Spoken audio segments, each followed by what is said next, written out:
Hello everyone, welcome to What If Deku Was Abandoned as Child and Got Adopted by Stain and Mirko Part 1. Before we start, please go support cismomusic for writing that awesome fanfic. This is the translated version I made. There will be some mistake in character's gender, but of course Deku is a male. After the death of his wife, Hisashi must make a decision that he will never be able to make himself. Two brothers who were separated by cruel fate, the death of a murderer for love to protect what united their lives. Chapter 1. The day you and I died. We can see a mother who was giving birth to two beautiful babies. These were a boy and a girl.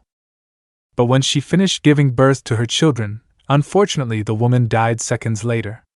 Upon seeing such a scene, the doctors felt great sadness at seeing how a mother's dream ended so quickly that she did not have the opportunity to see or hold her little children. The doctor who was in charge of that woman's delivery left the operating room to give the news to the children's father. That father was sitting in a chair worried and nervous because he and his wife were finally about to become parents. That man with black hair and emerald eyes, upon seeing the doctor leave, immediately stood up and walked towards him to ask, "Have my children been born yet? Can I see them? How is my wife?" The doctor had a sad look on his face, and when the nervous father did not receive any response, he became more saying, "Please, doctor, tell me something, don't stay silent," she said while holding him by the shoulders. "Doctor, please, Mr. Hisashi, take a seat. What I am going to tell you is not easy for a doctor to say." Hisashi sat down but felt a great sadness in the doctor's words. "Doctor, your children were born strong and very beautiful. Congratulations on being a father." Hisashi sighed, calming down a little. "Doctor, but..." Hisashi, "But? Doctor, I'm really sorry about what I'm going to tell you. Believe me, I don't want to take away your moment of happiness, but..." His wife Inko Midoriya died seconds after giving birth to their children. "Very sorry." That black-haired man with emerald eyes felt as if a bucket of cold water had been thrown over him. This would say, "And no, she can't be, she wouldn't leave me alone, she wouldn't." Hisashi's words were choppy as tears fell from his eyes. That doctor just placed his right hand on the black-haired man's right shoulder, saying, "I am very sorry to have to give you this news, but you must be strong for your little newborn boy and girl." Hisashi just covered his face as he let out his tears for having lost the woman he had loved with all his heart. That doctor was undoubtedly trying to console the poor man for his loss. After about 15 minutes he calmed down and asked if he could go see his children. The doctor nodded and took him with them. Upon arriving, Hisashi could see that in the area where they cared for the newborns there was a beautiful little girl along with her brother who were sleeping together. Hisashi, seeing them, remembered his wife's words. "Honey, when these two little ones are born, how about we name them Izuku and Izumi? I like those names." "Hisashi, you left without being able to call them that." Again tears fell from her cheeks. "Doctor, we will keep the little ones under observation for a few more days to make sure they are completely okay, then we will discharge you and you can take them with you." Hisashi agreed and went to say goodbye to his deceased wife. One day had passed, and we can see Hisashi's friends accompanying him to his wife's funeral. The black-haired boy had red eyes because he had spent the whole night crying. Mitsuki Bakugo had been Inko's best friend and she was devastated by her loss. After the funeral, Hisashi went home. When he arrived, he sat on the floor with a few letters in his hand. This one in his thoughts would say, "I don't have enough money to support my two children. I will have to sell the house and accept the offer to go work abroad, but I can only take one of my children. Damn it, because all this has to happen to me. If only you were here, Inko, you always gave me hope that everything would get better. You don't know how much I miss you." The next day he had to go to the hospital for his two children. When he arrived, he had a sad look on his face because now he had to make the most difficult decision, and one that he would never be able to forgive himself for in his life. After picking up his two children, he walked into a small dark alley, walking towards the deepest part of it with his two children in his arms. Hisashi knelt down and said with a broken voice, "Forgive me, Izuku, you too, Inko." He told his little son who was sleeping tenderly. He left him on the ground, wrapped in a small blanket, well covered, with a note that said, "Forgive me for everything, Izuku." Hisashi got up with his daughter Izumi and walked away from that alley with his heart broken and his mind emphasizing the guilt of his act of leaving his son abandoned. Night had come and it was very cold in that alley. You could hear the cry of a newborn, but people couldn't hear it because of the noise of the cars.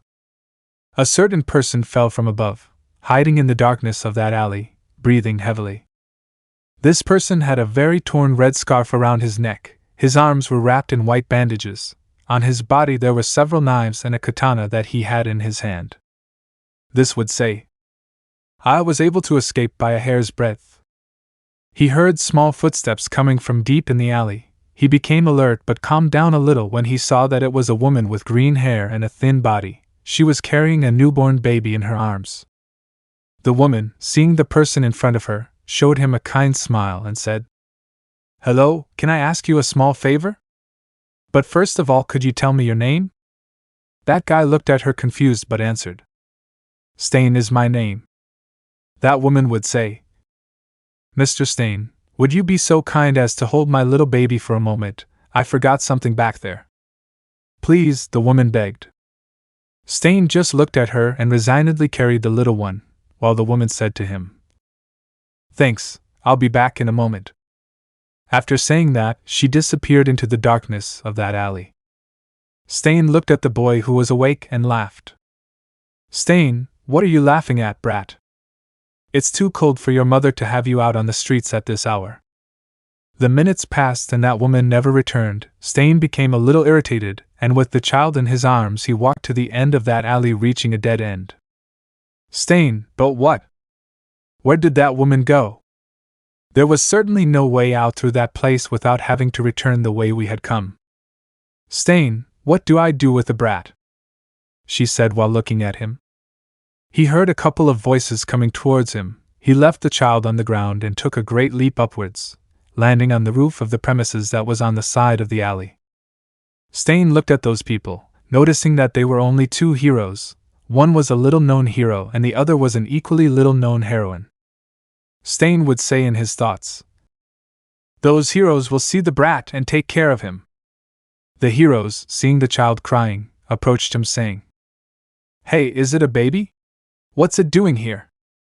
The woman next to him would say, "That's not our problem, you know what we came for," he said while passionately kissing his partner, who would say, "You know, I never thought we'd have hex in the alley, that's kind of hexy, you know." Stain saw all this and would say, "They are not heroes."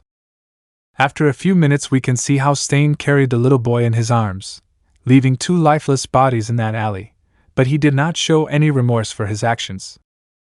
Stain was entering a small forest, finding a small wooden cabin with the lights on.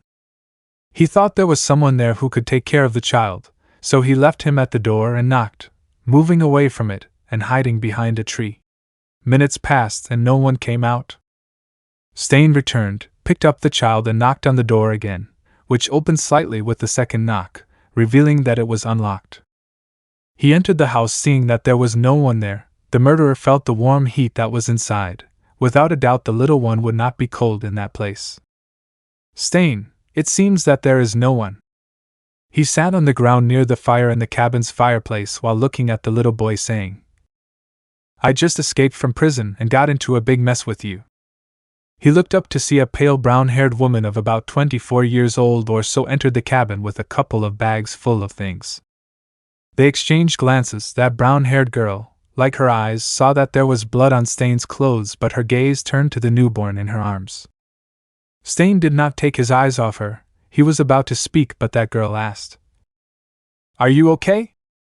Stain, "Oh yeah, hey brat, could you take care of this kid? Even if you don't believe me, I found it in an alley. I know it's hard to believe because of the blood on my clothes, but..." The brown-haired girl said, "I believe you." Stain, huh? The girl picked up the little boy in her arms, saying, "Your eyes confirm to me that you are not lying, that is why I believe you," he said without stopping to look at the little one. Stain, "I see, I'm a murderer, I can't take care of the little one. I'll leave it to you." He was about to leave, but that girl stopped him, saying, "You can stay here tonight. You must be tired. You must also be hungry." "Stain, I'm a killer. I can hurt you. Aren't you afraid?" The brown-haired girl looked at him, saying, "You wouldn't just kill me like that. I don't think you're one of those who kill for fun." Stain just looked at her sideways, saying, "You're crazy brat, but I appreciate your offer. I'll stay just for tonight." The brown-haired girl smiled kindly at him, saying, "Then have the child prepare dinner." Stain carried the child, and those words that it would be one night turned into 3 years, 3 years that these two took care of little Izuku.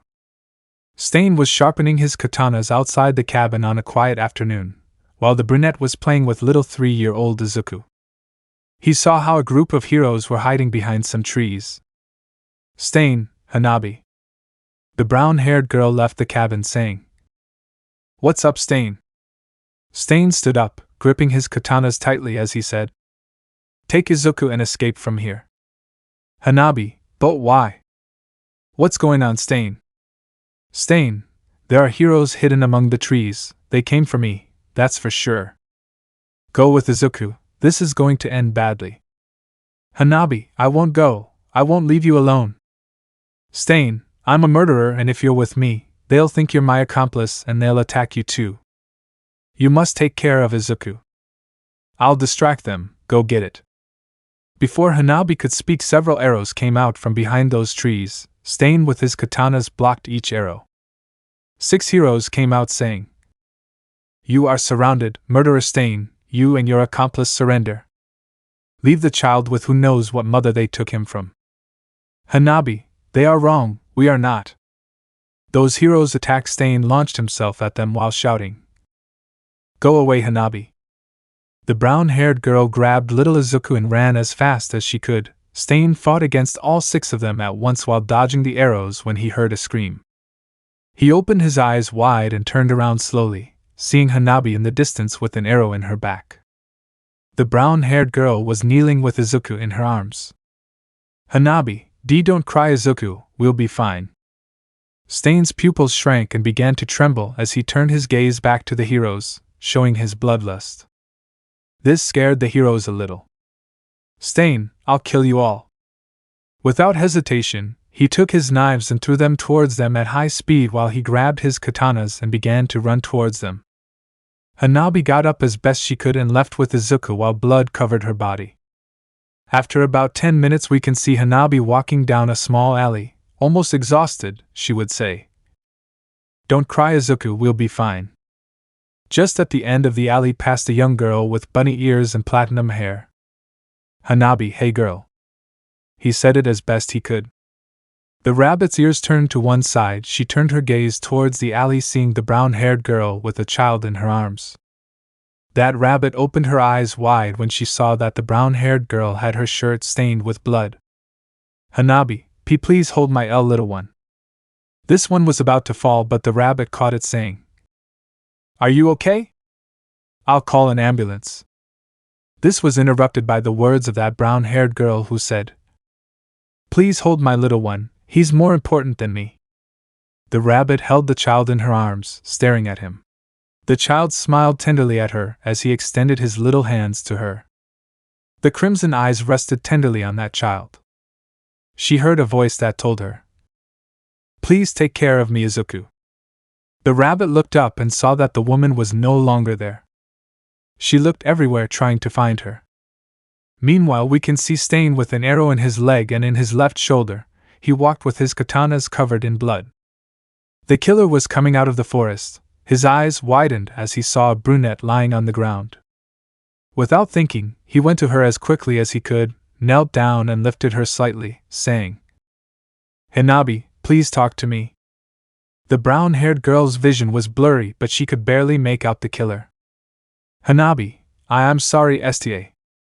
Stain, don't talk, I'll take you to the hospital, no matter if they catch me or not." "Hanabi, I don't have time left. Izuku is safe, thank you for protecting us until the end. I'm glad I met them that time. You and he changed my sad loneliness. I was really happy, Stain." Several tears fell from her cheeks. She raised her hand, touching Stain's left cheek, saying, "Thanks for everything. Murderer or not. I came to love, forgive me." Stain could feel the brown-haired girl's hand slowly fall down her cheek as her voice was claimed by silence. The sun had finished setting, giving way to night. Stain still held her in his arms in silence without saying a single word. In front of the cabin where they once lived, the lifeless bodies of those heroes could be seen. Returning to Stain, he stood up carrying Hanabi's body and began walking towards a specific place. After an hour we can see a grave made of earth in the most beautiful part of the forest. Stain was standing in front of that grave and I placed a couple of flowers decorating it so that the grave would look more beautiful. Stain was tying up his 2 katanas. He stood up and planted them at the end of the grave, saying, "For these 3 years you were the one who could calm the bloodlust of this murderer, and now that you are no longer here, I—" Those 2 katanas formed a cross on that grave covered with flowers. Stain walked away slowly, saying, "This place will always remind me of the day you and I died, Hanabi."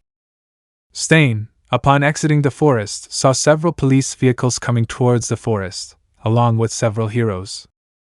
Stain, HMP just in time. He knelt down and put his hands behind his head, saying, "Hanabi, I know you'll continue to take care of Izuku even though he can't see you anymore. Forgive me for everything." Stain's eyes were filled with sadness for the first time. The heroes were very surprised when they saw how he surrendered without resistance, even more so when they saw tears falling from his cheek. Meanwhile, that rabbit, upon arriving home, would say, "Sister, I'm here." A beautiful long-haired brunette would say, "Welcome to CA." She couldn't finish speaking when she saw that the rabbit had a 3-year-old boy in her arms. She asked, "And that child?"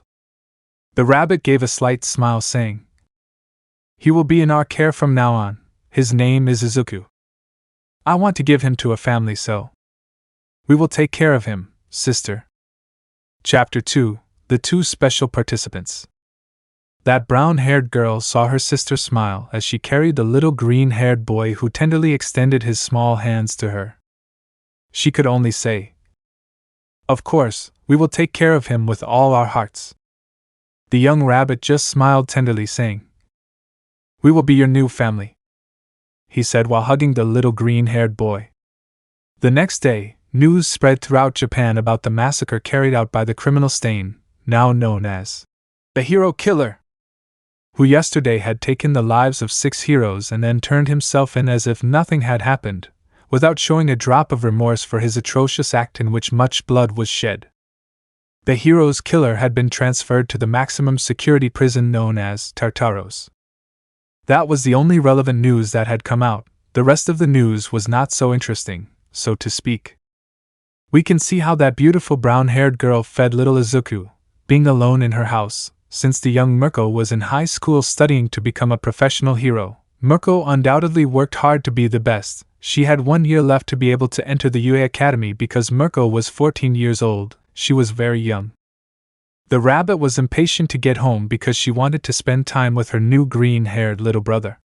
Since she met him, the rabbit felt that there would be a great connection between them, and she also found him very cute with his freckles. Time skip. 12 years had passed since the day Mirko and her sister had taken Izuku as their brother and raised him with great affection from them. At the age of 17, the bunny had become a professional hero and was currently among the top 10 of heroes. Since Izuku was 8 years old, she had been training him little by little, since he and she were practically inseparable. Izuku loved and admired her a lot. Mirko also loved him a lot, and she had fun when the freckled boy trained with her. Izuku was doing very well at school, getting good grades. Currently the green-haired boy was 15 years old. After being trained by Mirko, he had acquired a great physique for his age. He had very well worked arms and body, as well as his legs. Well, Izuku admired Rumi for her powerful kicks, and the rabbit trained him by teaching him everything she knew. Currently we can see the rabbit running at high speed chasing a villain who is quite robust in body but pure muscles. He had robbed 3 banks so far this morning. He carried with him 3 huge sacks full of money and gold bars.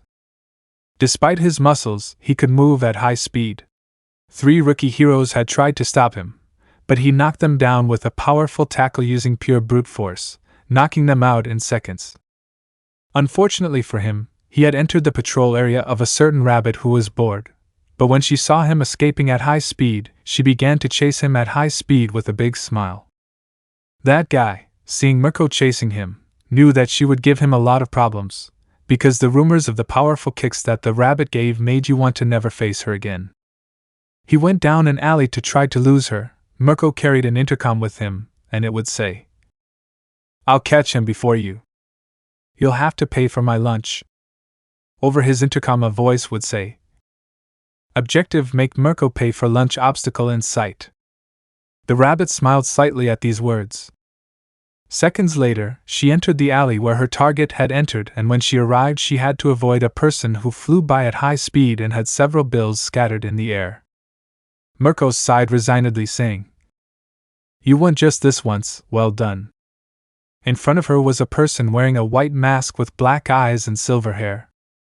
His clothing consisted of a long black coat with silver star decorations on the collar of his coat, and the edges of his clothing were a dark green color that stood out against that black tone. Such clothing covers almost all of his body, leaving part of his chest slightly exposed. The vest ends at the waist in the front, and is longer in the back, reaching halfway down his calves. Under his coat he wore dark navy blue pants, and on his feet he wore a pair of high-heeled boots like those of an ancient armor, which were attached to his leg and were made of a metal but resistant black color with some green stripes. On his arms he wore gauntlets that were the same as the ones Melissa made in the movie, except they were black with green stripes that gave it a cooler touch. "Mirko, I see you're trying out the new suit. How are you? Do you like me?" That person would say. "Are you kidding? I look really cool with this. I owe you a lot, sister, thanks." "Mirko, thank me later. Now it's better if you go. I'll take care of that guy's arrest. If other heroes see you with me, we'll get into trouble." That boy agreed, saying, "See you at home, sister. Remember you owe me lunch." After saying those words, the boy disappeared from the place, jumping and escaping across the roofs. "Mirko, TCH, you don't need to remind me." The rabbit turned around, saying, "I see you gave him a good kick," he said as he looked at the unconscious thief slammed against a wall. After 10 minutes the police arrived at the scene and met hero Mirko. The rabbit handed the subject over to them, explaining the whole situation. After a long time of talking, the rabbit left because lunchtime had finally arrived. The bunny went to her agency where her sister Shia welcomed her with a warm smile, saying, "Good job, sister. I saw the news. Mirko, I don't deserve to take credit when it was Izuku who stopped him. Shia, but you were the one who trained him, so it's thanks to you that he's this strong." Mirko with a tender smile would say, "You're right, I trained him well." They went to a certain floor where they had the dining room and kitchen in one room. When the rabbit arrived she would say, "Sister Izuku, didn't you arrive?" Shia, "Yes, I have arrived." Mirko, "And where is it?" Shia, "Well, in the same place as always." She pointed to the sofa that was in the middle of the room, revealing the freckled man with whom he was wearing a tight, long-sleeved shirt that matched his gray pants. This one was sleeping peacefully. Shia, "He barely came and took off his suit and went to sleep, you know how he is." She saw how Mirko ran towards him and threw himself on him, giving him a warm hug, saying, "I can finally hug you, Izuku." Izuku just hugged the rabbit tenderly, saying, "Why do you always have to wake me up like this, Winnie-san?" Mirko, "Well, because I love you very much," she said while snuggling into his warm embrace. Shia looked at them, saying, "They remain as inseparable as ever." Izuku, "Eat you too, Winnie-san." Shia with a tender smile joined the hug while the three laughed happily. Yes, the three brothers loved each other very much. They always had that kind of relationship because ever since Izuku came into their lives, he changed both of them a lot for the better. On the outside, Mirko could appear to be tough and serious, but with Izuku she was another person. Without a doubt, she couldn't be serious with him. "Shia, by the way, brother, aren't you planning on entering UA?" You already know that if you say so, Mirko can get you in by recommendation. Mirko looked at the silver-haired man at that question. Izuku without much interest answered. I'm not interested in being a hero at all, sister. I honestly have no reason to try. Shia, I see. I thought you wanted to be like Mirko and get into the top 10. Izuku, maybe you'll think about it, sister. Shia, okay, I guess it's understandable that you think you can't do it. Mirko prickled up his ears at those words. Izuku, oh. So you think I can't do it? Shia, I didn't say that. I already told you my message, you can interpret it your way, brother. The brown-haired girl turned around with a slight smile. Izuku stood up saying, I know this is a trap of yours, but I can't let it pass me by. Mirko Wani-san, I want you to recommend me to enter the UA. Mirko just sighed saying, I see that in the end that part of you remains the same. You can't let it go unannounced if you are challenged, right? Izuku, sister, I promise you that I will be the best hero. No, I will be the #1 hero, you'll see. Shia turned around saying, Well, we're already a little more than halfway through the year. I wish you luck, brother. I want you to provide it to me. Izuku just smiled at that challenge. Mirko, well, after lunch we will go to UA. Izuku. Seem to you? Izuku, of course, sister. Meanwhile at UA we can see a certain green-haired girl staring out the classroom window. Her friends were by her side talking about various things. Mina, Izumi, are you okay? That green-haired girl came out of her thoughts when she heard her friend's voice. Izumi, oh yeah, what's wrong, Mina? Mina, you've been distracted lately. Is something wrong? Izumi, oh no, nothing's really wrong. Mina, it's okay. Tell me, what happened in the end with Bakugo? You know, the other day he asked you to meet him alone behind the academy. Don't tell me. Did he propose to you? She asked in a low voice. Izumi blushed slightly at that question but nodded her head. Mina, Kaya. Really? Izumi, shhh Mina. Mina, I'm sorry, then she said while covering her mouth. And what did you tell him? Izumi would quietly say. I only see him as a friend, nothing more. Mina just started laughing saying. No wonder he's grumpier than ever. They both had to laugh at that comment. Hisashi, after abandoning his Izuku in that alley, sold his house and went abroad with Izumi, where he got a job as a hero. They lived there for 7 years and then returned to Japan, where Izumi finished her studies and took the entrance exam for the UA. Here everything would have happened as in the original story, with the exception that Bakugo would never have made fun of Izumi since she did have a quirk. The green-haired girl would have received the one for all and all the others happened normally. The sports festival, the internships, the camp, All Might versus All for One, the fight against Chisaki, etc. all that happened normally. Hisashi had told Izumi about his mother but he never told him what had happened to his twin brother. He didn't have the courage or the guts to tell him that she had abandoned him. Since Izumi admired his father very much, he chose to tell him that his brother had died seconds after being born. The green-haired girl was undoubtedly sad for several days after this news, but over time she was able to return to her normal life. A week had passed since Shia had challenged the green-haired man. We can see the entire Class A gathered at the Gamma sports field.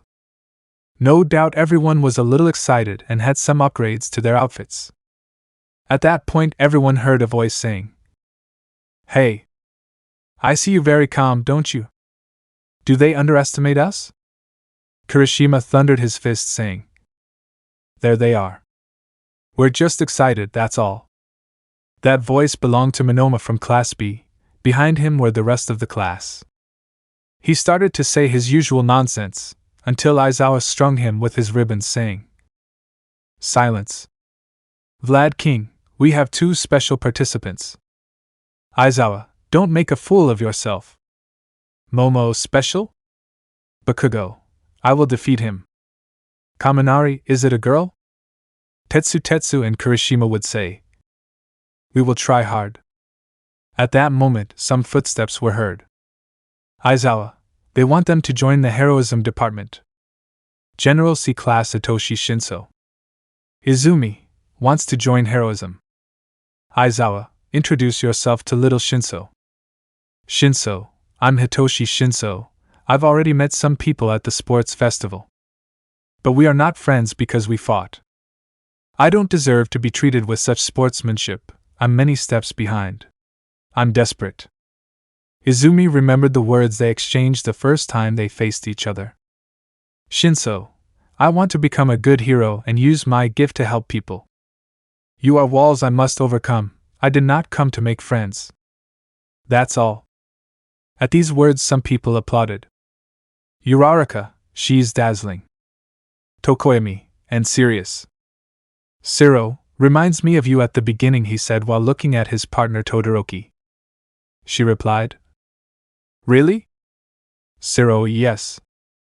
Monoma, I like it. At that, Kendo raised his hand saying, Excuse me, sensei, if I heard correctly, you said there were 2 participants then. Where is the other one?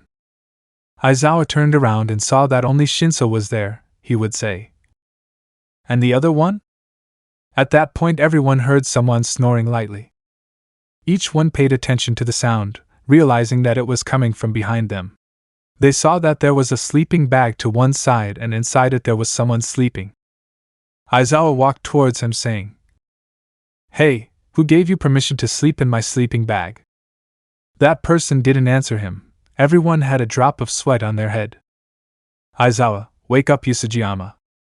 At these words some were left thinking for a moment because that surname sounded familiar to them. A voice would say, Gomen was sleepy. A person came out of that bag and everyone opened their eyes slightly when they saw the suit he was wearing. No doubt some were surprised. That person would say, I guess I have to lend it. Ahem. I am human, but I am also the one who stands above all races. I belong to the 7 deadly sins. I am the Lion of Pride, you can call me. Your Majesty Escaner. A certain pink-haired girl interrupted, saying the latter. That person approached Mina saying, Wow, I see you are someone of culture. You will be my best friend, he said while clapping his hands in a greeting of best friends. Mina, yes, she said with a beautiful smile. Everyone else looked at them with a drop of sweat. That guy would only say, That's enough. This one made a serious voice saying, I have a name but I don't plan to tell you.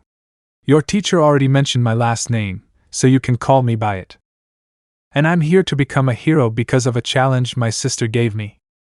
But that doesn't mean I don't take this seriously. On the contrary, if one of you gets in my way, then I will not hesitate to finish him off. I like to sleep, but I don't like being woken up for no reason. It bothers me. I didn't come to make friends except for you, he said, pointing at Mina.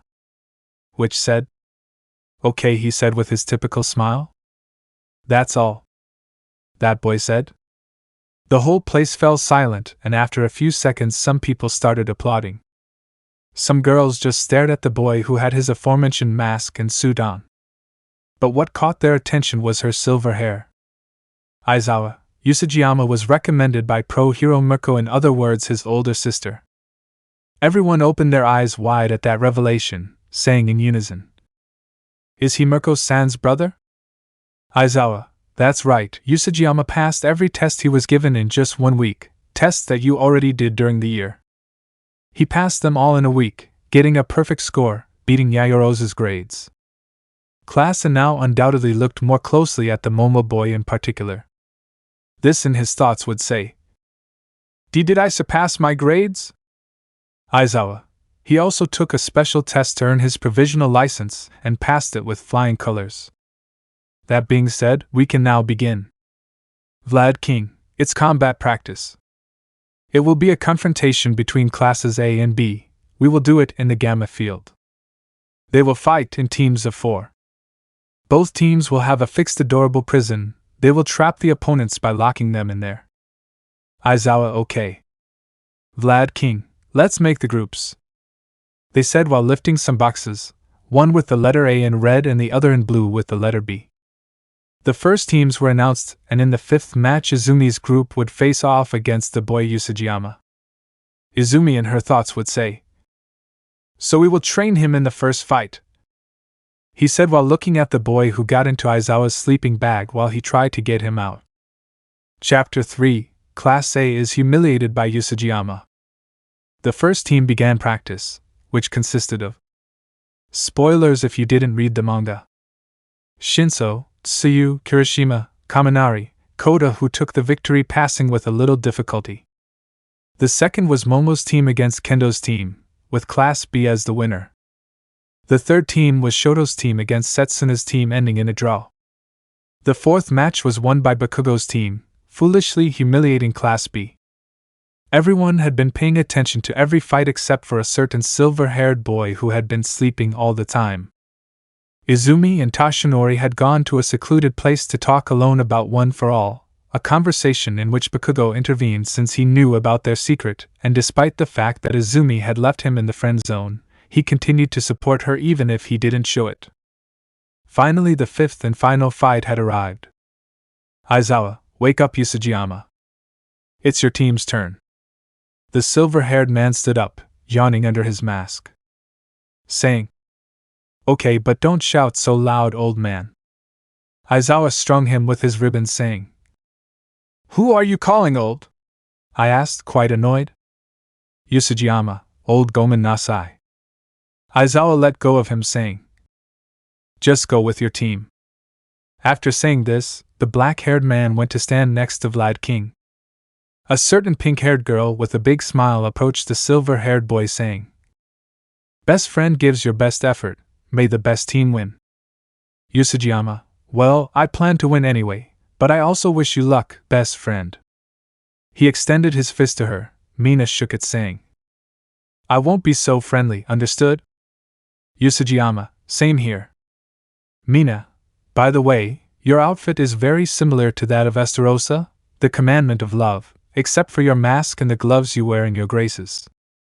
To be honest, your suit looks much better," she would say with a cheerful smile. Usajiyama, "I expected nothing less from my best friend." Everyone looked at them, saying, "How is it possible that they just met and already get along so well?" Uraraka, "Well, it's normal for Mina to become friends with everyone." Izumi looked at her opponent, saying in her thoughts, "We don't know what his quirk is, we have to be careful." Aizawa, "Well, this team will be 5 against 5, each team will have one of the special boys. Shinso, you will be with the Class A group." Shinso nodded his head. Izumi with a big smile would say, "Let's give our best, Shinso." Shinso nodded his head slightly as he looked at the silver-haired boy. Monoma approached Usajiyama, saying, "Come on, let's talk about how we can crush Class A," he said while laughing like a lunatic. Monoma's group consisted of Yui, Reiko, Nairenjiki, Usajiyama. With Monoma they completed the 5. Each one went to their respective sector to make their strategies and begin the fight. Mina and Uraraka were happy and excited for the fight. Shinso was holding his scarf while thinking, "I must try hard in this fight." Izumi with a smile would say, "We will win this fight, don't worry. We have to give our best." These words motivated the team a little. Meanwhile, with Monoma's team, the blonde asked Usajiyama about his quirk so he could come up with a strategy. "Usajiyama, my quirk? Of course I won't tell them." Monoma, "Huh? You know you're on our side, right? If we don't know your quirk, we won't be able to come up with a strategy to win. Look, I want to destroy Class A, so please cooperate a little, plus we're on the same team." Usajiyama, "TCH, you know you're very annoying, right? That obsession you have will make you overconfident, and that's why you will fall sooner or later. You then focus so much on creating a plan to destroy Class A, and you forget that you have to cover the weaknesses of your companions. A good leader does not always have victory in mind. A leader is one who makes a plan to ensure that his team reaches the end without anyone injured. You are forgetting that point. Also, I'm very sorry, but I'm not used to working in groups or following orders. SW. See you?" The silver-haired boy began to walk away from his team, who just looked at him. Monoma would just laugh, saying, I like your attitude, honesty above all. Well, at least we know the other's quirks. We have to be careful with Shinso and his voice imitation. If we respond, we will fall into his trap. Everyone acknowledged their heads. Yui just watched her partner walk away without any concern. We can see how Izumi was jumping through the tubes while maintaining the full cowl throughout her body while thinking. First, we have to locate them and take advantage. The rest of the students watched the entire fight. Ida, Midoriya's group formation looks somewhat similar to Bakugo's team. Zero, after all, they have similarities. But they don't have Jiraiya on their side, so they have to move more carefully than us, otherwise they might be defeated. Jiraiya, that's true, if they want to trick the enemy into knowing their location like before then. That would mean that Midoriya would have to work harder than Bakugo did. The blonde just looked at the green-haired girl on the screen. Kendo looked at Monoma's team saying, but why did Yusujiyama separate from them? His words are certainly true, but he should still try to cooperate with them. What could he be thinking about? We don't know anything about him. Izumi, while jumping, would say, I must draw the attention of others because of my speed. Class B will not be able to ignore me as if nothing. She heard a scream thinking of Uraraka's name. The green-haired girl turned around and found Monoma, who would say, Oh? Looks like you found me. After witnessing Bakugo's act, there is no way he would not be cautious with you. With your agility, I have to be more than cautious, but at the same time I would have to think that Bakugo was able to show his true strength with the help of the others. So I should crush the other four first. I know you were purposely drawing attention to yourself to reveal your location. Izumi in her thoughts would say, He's provoking me. Monoma, but it seems my comrades have already found your companions. Yusujiyama and the others have surely already defeated them. It must be frustrating for you not knowing what kind of quirk they have, isn't it? We knowing what Shinso can do won't respond to any of us. It's obvious knowing that he can imitate the voice. Before starting everything, I had a little chat with Shinso about how the blessed people will be the ones to destroy the world. Bakugo is your friend, right? So tell me, how can he smile so casually when he is the one responsible for destroying the symbol of peace? Izumi pointed her fingers at Monoma to shoot him. While with the others, Uraraka and the rest were fighting against Yui and the others. Mina with her acid was burning several objects that were flying towards them at great speed while being controlled. In which a thread and a tiny barrel were heading towards Mina, and in seconds they grew to a large size. The pink-haired Uraraka dodged it to float some things, in which a voice would say, Double impact. And they attacked Class A, causing a great disaster. Such an action had taken them by surprise. Yui, Reiko and Nairenjiki were several meters away from Mina, Mineta and Uraraka. They noticed that Shinso was missing, so they quickly looked for them with their eyes. Uraraka, release. Above Yui and her companions were several floating objects that they had not seen. Each object fell abruptly. The three of them dodged it as they planned. One of the things that were floating was a barrel that was filled with Mineta's catchy spheres. As they fell, they scattered through the air and fell to the ground. Yui was stuck to the ground when she stepped on one of them. Yui, but what? Reiko made a great leap, but Shinso was hiding behind one of the falling objects, and he caught her with his ribbons. Reiko's voice would say, He got me. Nairenjiki, Reiko. He remained still after saying that because he had fallen into Shinso's trap. Mina, we have them. Shinso and the others had put together a good strategy. Uraraka, we knew you guys would do an attack like that, so we prepared something beforehand. And we made them believe that we fell into their trap. Shinso hid himself very well, didn't he? Yui, it's a good strategy, but they forgot someone, and I'm not talking about Monoma but about. Behind Mina a voice would say, You forgot my best friend. Mina and the others opened their eyes wide. A light applause was heard, and everyone watching the battle was speechless at the sight. Well, they saw how where Yui was stuck before, now Mina was, and the one who was trapped by Shinso's ribbons was himself, and the one who had the ribbons was Reiko. Shinso opened his eyes wide, saying, What happened? Behind Uraraka was Usajiyama, who hit her in the neck, knocking her out and leaving only Mineta standing. Usajiyama, that's my quirk, change. He turned around saying, lock them in the cage and take care of the dwarf. Oh, and above all, don't answer Shinso. Sorry, best friend, but this is a fight where friendship cannot persist. Todoroki, I turned the game around in seconds. He said, still in amazement, just like everyone else. Vlad King, that's it, boy wins for Class B. With Izumi, she was about to shoot Monoma, and in her thoughts she would say that. Several black whips came out of his right arm. Both Bakugo and the others saw what was happening to Izumi. Izumi in her thoughts would say, I've never felt this sensation before. All the hopes and dreams I had in my head when I was young gradually turned into this heavy burden, like a curse. NNNNNGGGGHH. Monoma, so you got a new power again? How irritating. Those whips flew out uncontrollably towards Monoma. Izumi, run. Those whips clung to some tubes and against her while Izumi crashed into them, creating a disaster. Monoma dodged it. Sato, Midoriya learned a new technique? Izumi, lying on the ground, would say. Run away, Monoma. I can't control my power. The whips left the place, making themselves present to everyone. Yui, what the hell is that? Everyone watched as Izumi flew out, crashing into a part of the area. Tashinori, Aizawa, Vlad. We have to stop this, something is wrong. Izumi, enough. She remembered the time she hurt herself using one for all, saying in her thoughts, I didn't want to worry anyone again, and yet one for all is enough, he said as his power spiraled out of control. Usajiyama, so much chaos, and he began to run at high speed, making great jumps using the tubes to propel himself. It was certainly quite similar to Mirko's way of jumping.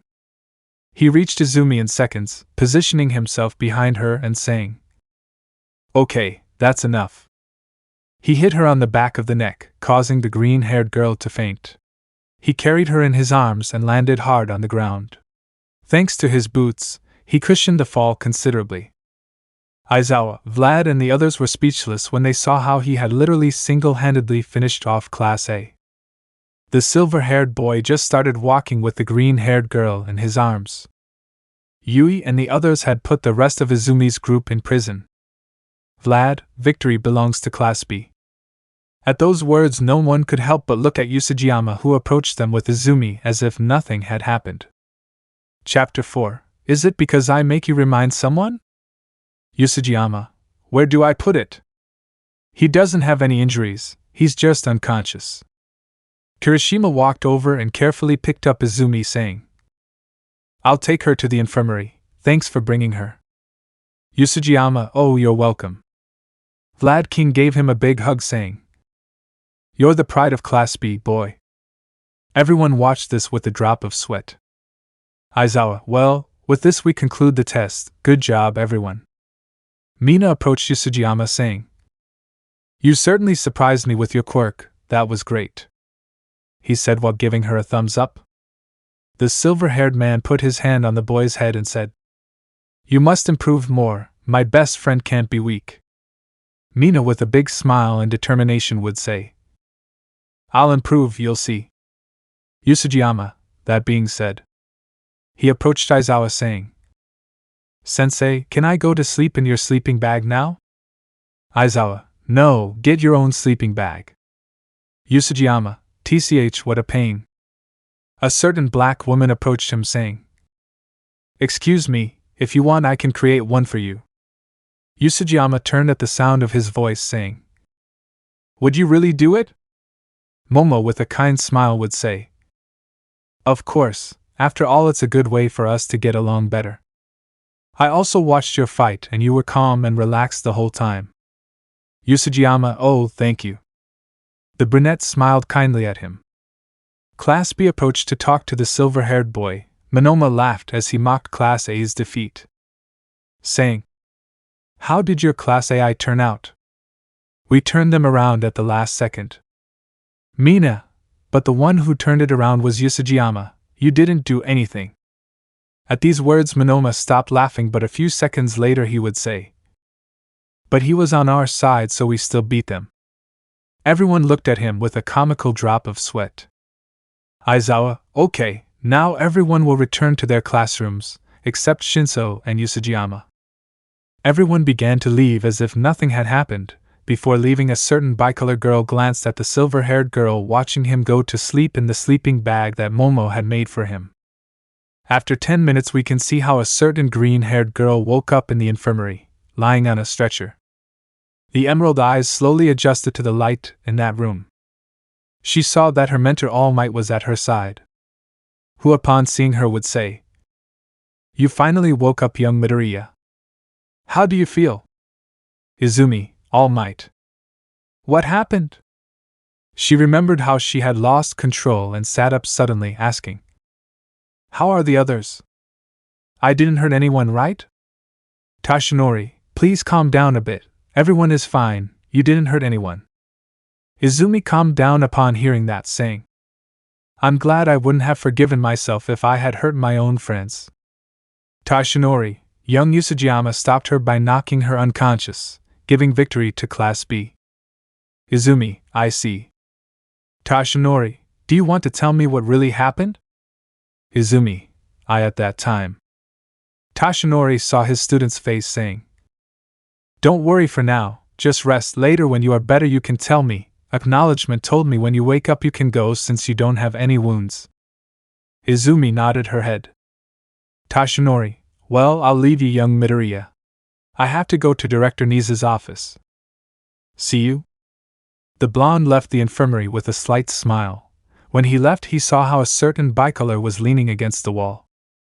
Tashinori, young Lady Todoroki, what are you doing here? Differences between names. Shoyuta Aizawa. Shota Todoroki. They are not the same. I saw comments that confused the name Shota with Shoyuta, which is Aizawa's. I'll leave it for you to figure out. Shota, well, I wanted to talk to Midoriya. I wanted to know how he is. Tashinori gave a slight smile, saying, Come in, come in. The bicolor agreed to her head and entered. Coughing, she walked through the halls. When the two-colored girl and the green-haired girl entered, they spoke seriously. An hour later we can see the entire Class A in the classroom talking to each other since their teacher was in the office. Mina told Izumi how Yusujiyama had defeated her as if it were nothing. Izumi was certainly excited when he told her about the quirk he had displayed. There was definitely something that told the green-haired girl that she and he would get along better than anyone else for some reason. It was like an intention to want to know him better. A few minutes later, Aizawa entered the room and, to everyone's surprise, he had a smile on his face. Aizawa, well, listen well. Please welcome your new classmate. You can come in now. The classroom door opened, revealing Yusujiyama in the UA uniform. He had his mask on because he didn't take it off at all. The girls blushed slightly when they saw that despite their clothes they could see the silver-haired man's well-worked body. Shota just stared out the window without paying attention. Mina, best friend, she would say with a big smile. Yusujiyama, fate wants us to be in the same class, he said while fist-bumping the pink-haired girl. Bakugo just looked at him somewhat annoyed. Aizawa, from today Yusujiyama will be in our class, so I hope you get along well. This one in his thoughts would say. Since it cost me to have it here. He remembered the tough rock, paper, scissors battle he had with Vlad to get Izuku into his class. Yusujiyama, well, I hope we can get along, but I can tell you right now that teamwork is not my thing. But since it's not something I can avoid doing, I look forward to working well with you. Everyone stared in silence.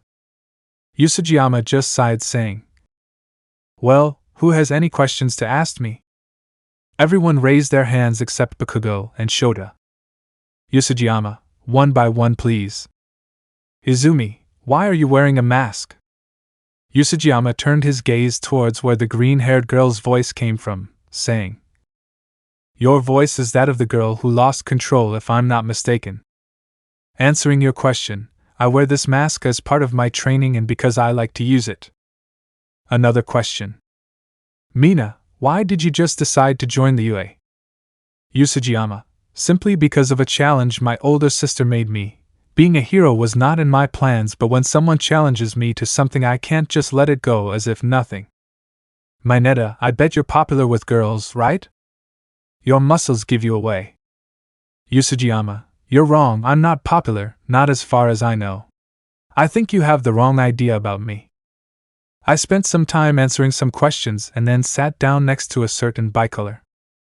An hour passed and it was more talk than homework. They talked about future internships and maybe a new camp, etc. Aizawa, well, we'll do a little practice. Put on your sports suits and go to the gym. After saying that, he left and the students gradually left. Izuku stood up and then heard a notebook fall to the floor. At that noise, he turned his gaze towards the place where it had occurred and bent down, picking up the two-tone notebook that was next to him. Yusujiyama, take it. Shota grabbed him without saying anything. Yusujiyama, you're welcome. Shota, with his neutral gaze and a cold voice, said, I didn't ask you to pick it up. The bicolor stood up and walked past him. Yusujiyama, it's cold here, I guess I'm in the cold zone. I just wanted to pick it up for you, but don't you think you're being too cold to me? Shota stood up and turned around saying, Do I have to laugh at your joke? Yusujiyama, if you want. Shota, I'll just ignore you. I don't have time to waste with you. I know guys with your personality very well. Yusujiyama, from the tone of your voice I deduce that there is a little hatred towards me, perhaps. Is it because I remind you of someone? At those words Shota opened his eyes wide. Chapter 5, Yusujiyama vs. Class A. She was about to say something but her partner just walked past her on their way out of the room. That silver-haired man, upon arriving at the men's locker room, collided with a certain blonde man. Bakugo, watch where you walk extra. You. Yusujiyama, oh, I'm sorry for running into you. Next time, be more careful. The others just started laughing at Bakugo because what his partner said made them all laugh because of the fact that it left the blonde speechless. The silver-haired man took off his uniform, the top part of it revealing the good condition it was in. Mineta, are you sure that with those muscles you're not popular with girls? Yusujiyama, well, I don't go out much so I don't talk to many girls, so I couldn't tell you if I'm popular or not. By the way, your voice is coming from below. He said as he looked down at Mineta. Mineta, well yes, didn't you see me before? Yusujiyama, I'm sorry I didn't pay attention to any of you, I just focused on passing the test, that's all. Kirishima, you were great old man, it was more manly when you carried Midoriya in your arms. These words upset Bakugo, who gave Yusujiyama an annoying look. Yusujiyama, oh yeah, that's what that girl's name is, huh? Kirishima, yes, that's your name. By the way, I was very surprised to learn that you are the brother of the hero Mirko. It must be great for sure. Yusujiyama, oh yeah, of course.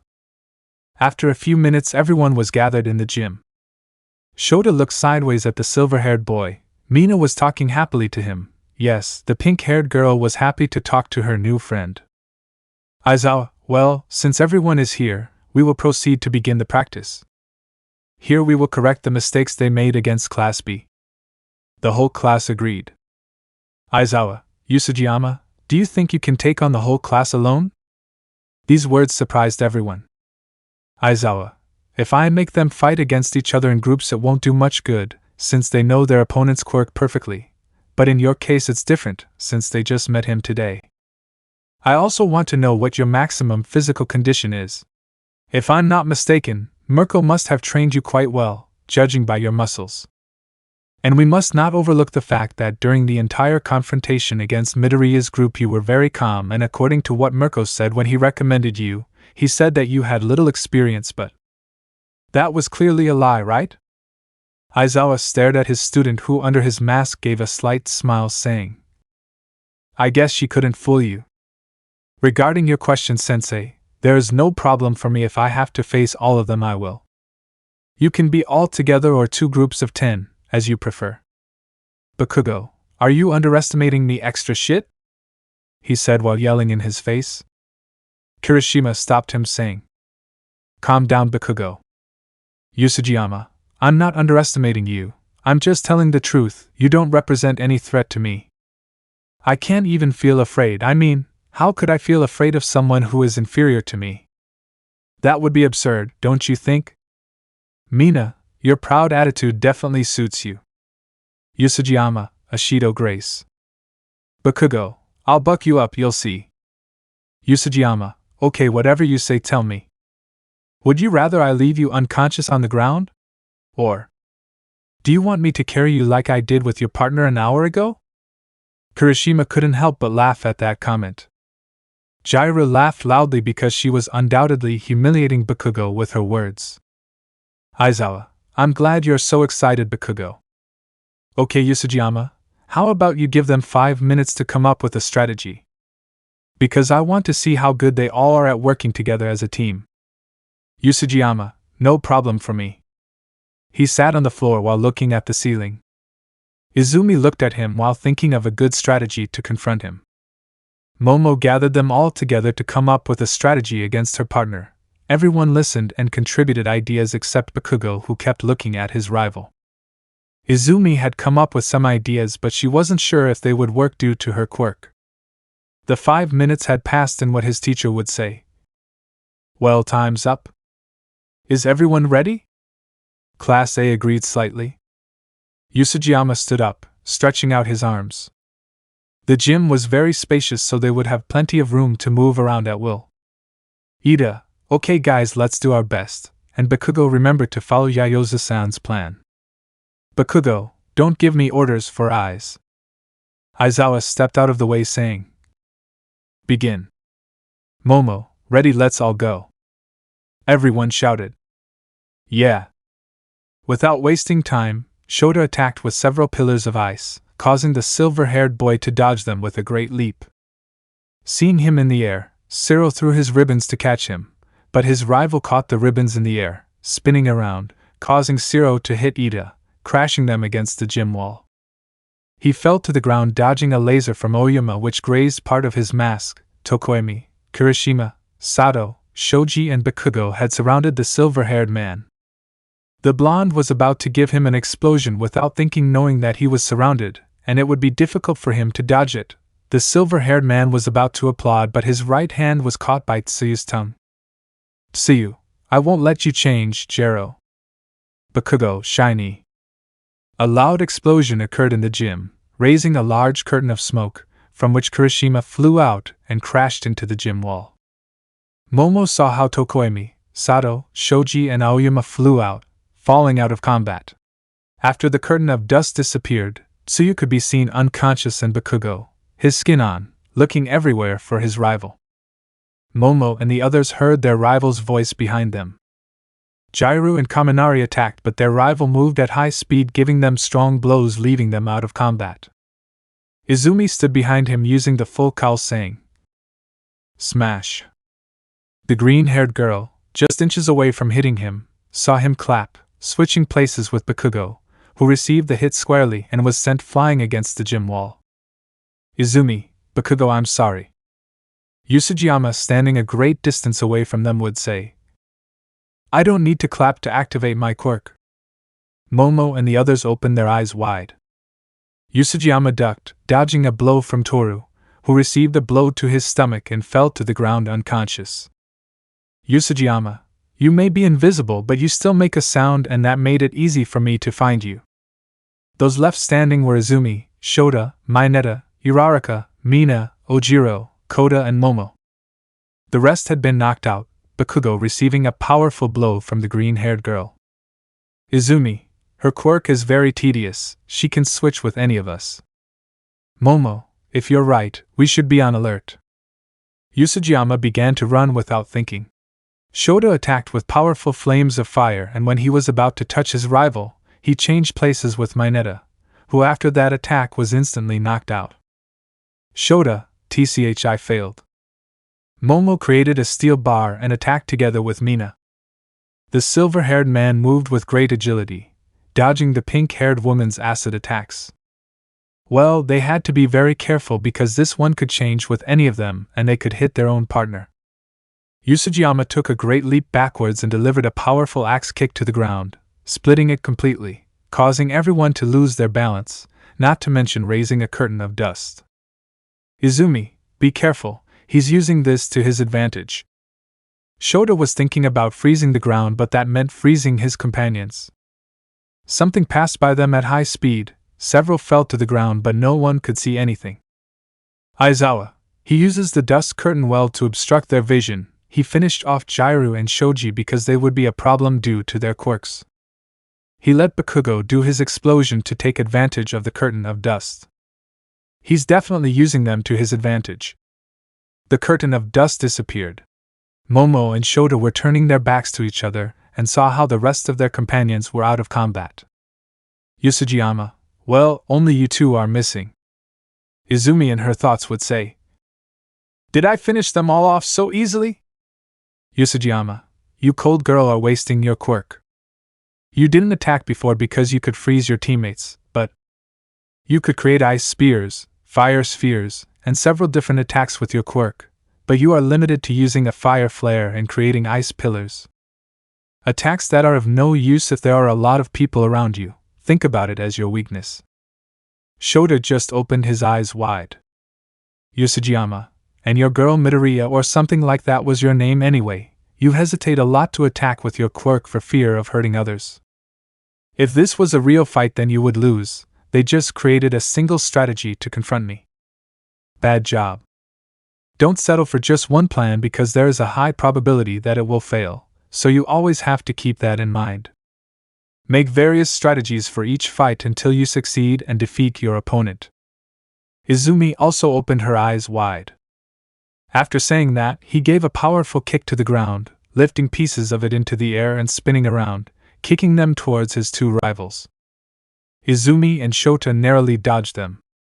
Shota looked up and saw the bar that Momo had created heading towards her, hitting her in the stomach, causing her to kneel in pain. Yusujiyama, without thinking, ran towards her, and when he was close to her, he hit her in the neck, knocking her out. Just in time to dodge a kick from Izumi, who had a rather angry look because he had hit her friend. The green-haired girl began to move at high speed using the full cowl with her green rays. Her rival was still Izumi was behind her to hit him. She threw her fist, but great was her surprise to see how he dodged it by grabbing her by the arm, throwing her on the ground, immobilizing her. This one makes her stand up, only to hit her on the head, saying, "Anger only makes you vulnerable." Izumi understood the meaning of his words. "Aizawa, good enough," he said, looking at the whole destroyed place. Yusujiyama just turned around, saying, "Next time try not to hold back, there's no fun if you hold back." After several minutes they all woke up. Bakugo was furious for having lost. Aizawa pointed out their mistakes. "Yusujiyama, you all relied on a single strategy, and that was your mistake. Midoriya and your Bakugo got carried away by anger, and that's why they lost quickly. My quirk drains me both physically and mentally, and I can only use it within a certain range. In other words, this was a fight of resistance. Having that weakness, I had to strengthen my body and every sense of it. You can't always depend on your quirk, learn that." Aizawa, Yusujiyama is right about that. Yusujiyama, Yayarosa-san, you should focus on learning to fight more hand-to-hand for when you are in trouble and can't create something. Momo nodded her head. Yusujiyama, you guys just started training your quirks like this year. On the other hand, since I was 8 years old, I trained every part of my body. I learned fighting techniques and sharpened my hearing with the help of Mirko-san. I strengthened my legs to give powerful kicks from an early age and began to train my quirk. That's why I had a huge advantage over you in saying that." He took off his mask until it was level with his eyes, revealing that he had a black bandage covering them completely. "Yusujiyama, I defeated them using only my hearing and not my sight." Everyone was speechless upon seeing this. "Yusujiyama, whether I told you or not, the mask is just part of my training. This is what I mean when I say I trained my hearing." Bakugo clenched his fists in frustration, knowing that he hadn't even taken him seriously. "Mina, your awesome best friend." Izumi and Shota just looked at Yusujiyama, not knowing what to say. "Yusujiyama, this was just a warm-up for me. If they trained with Mirko-san, then they would see hell with their own eyes." Aizawa-sensei, can I go to sleep now? We're done, right? Chapter 6. How did you know? Aizawa, Usujiyama, do you only think about sleeping all the time? He asked as he looked at the silver-haired boy. Usujiyama, of course, there's nothing better than sleeping. Aizawa turned his head looking at the rest of his students saying, That's all for today, you can go and rest since you won't have classes for the rest of the day. Yaoyorozu-san, please show Usujiyama to his room. By the way, your sister sent all your things to Usujiyama so they will be in your room. Usujiyama in his thoughts would say, I guess it was Shiawani-san since Mirko wouldn't want me to leave. He gave a slight smile under his mask saying, Okay. Aizawa, okay, you can go now. The students nodded their heads. Usujiyama was the first to leave, walking alongside a certain dark-haired girl and a pink-haired girl who were talking with great excitement. Shota and Izumi just stood there reflecting on his words, and how he had defeated the entire class with his eyes covered. Jairu in her thoughts would say, His hearing must be greater than what I can use with my jacks. It's definitely amazing. Kirishima watched the silver-haired boy walk away and he would say, Usujiyama seems unreachable with his quirk, we certainly couldn't land a single hit on him. Bakugo, TCH, you'll see that I'll surpass that shitty extra. The blonde left quite frustrated. Mina, while walking side by side with Momo and Usujiyama, would say, So you had your eyes covered the whole time? Usujiyama, that's correct, therefore I don't know the faces of any of you, I can only recognize you by your odo. Mina odo? Momo means sound Mina. Mina, oh I see. Usujiyama, everyone makes a sound and I train my hearing quite a bit to be able to detect the slightest sound from my opponent. I'm only guided by sound, meaning I'm alert all the time, like a survival sensor so to speak. Although my hearing is not as good as Mirko-san's. Mina, what are Mirko-san's training like? Usujiyama, well, his training is extremely hard but thanks to her I got the strength I have now. I am certainly very grateful to her for having shaped me since I was little for training. She has a strong sense of justice that I greatly admire. But her kicks are very painful, and she got that strength and power by training more than anyone else. That's why I admire her so much. As I told you, you can't always depend on your quirk, that's why it's better to learn various fighting techniques, handling weapons, etc. And my sister Shia, she always helped me a lot in my studies, she disciplined me every day for my good. Every time I got good grades, she smiled a beautiful smile showing me how proud she was of me. They are the reason I am the person I am today. Mina and Momo just listened attentively to their partner's words. Momo, you certainly love them very much, Usujiyama-san. Usujiyama, I'd be lying if I said no. Mina, will you ever take off the blindfold to see us? She asked with a warm smile. Usujiyama, someday maybe. They continued talking until they reached the bedrooms. On the door of the room it said, Usujiyama? Momo, we arrived. Do you want me to open the door for you? Usujiyama, I can hear in your voice a sense of curiosity about what my room looks like inside, right? Momo looked to the side, somewhat embarrassed because she had been discovered. She tried to deny it, saying, And not at all. Usujiyama, it's not a problem for me if Shia-san sent my things. I bet she left my room just as it was before. My room is boring, but you can take a look at it if you want. The brunette opened the door to the room and it was a normal room like all the others. This one had a bookshelf full of books. A pair of dumbbells, a desk with a lamp and his bed, there was nothing else. She didn't have a TV or a computer, none of that. Momo went over to see the books she had and was amazed to find books that she always wanted to read but never could. Mina lay down on the silver-haired boy's bed saying, Wow, it's super comfortable and cozy. Usujiyama, yes, that's true.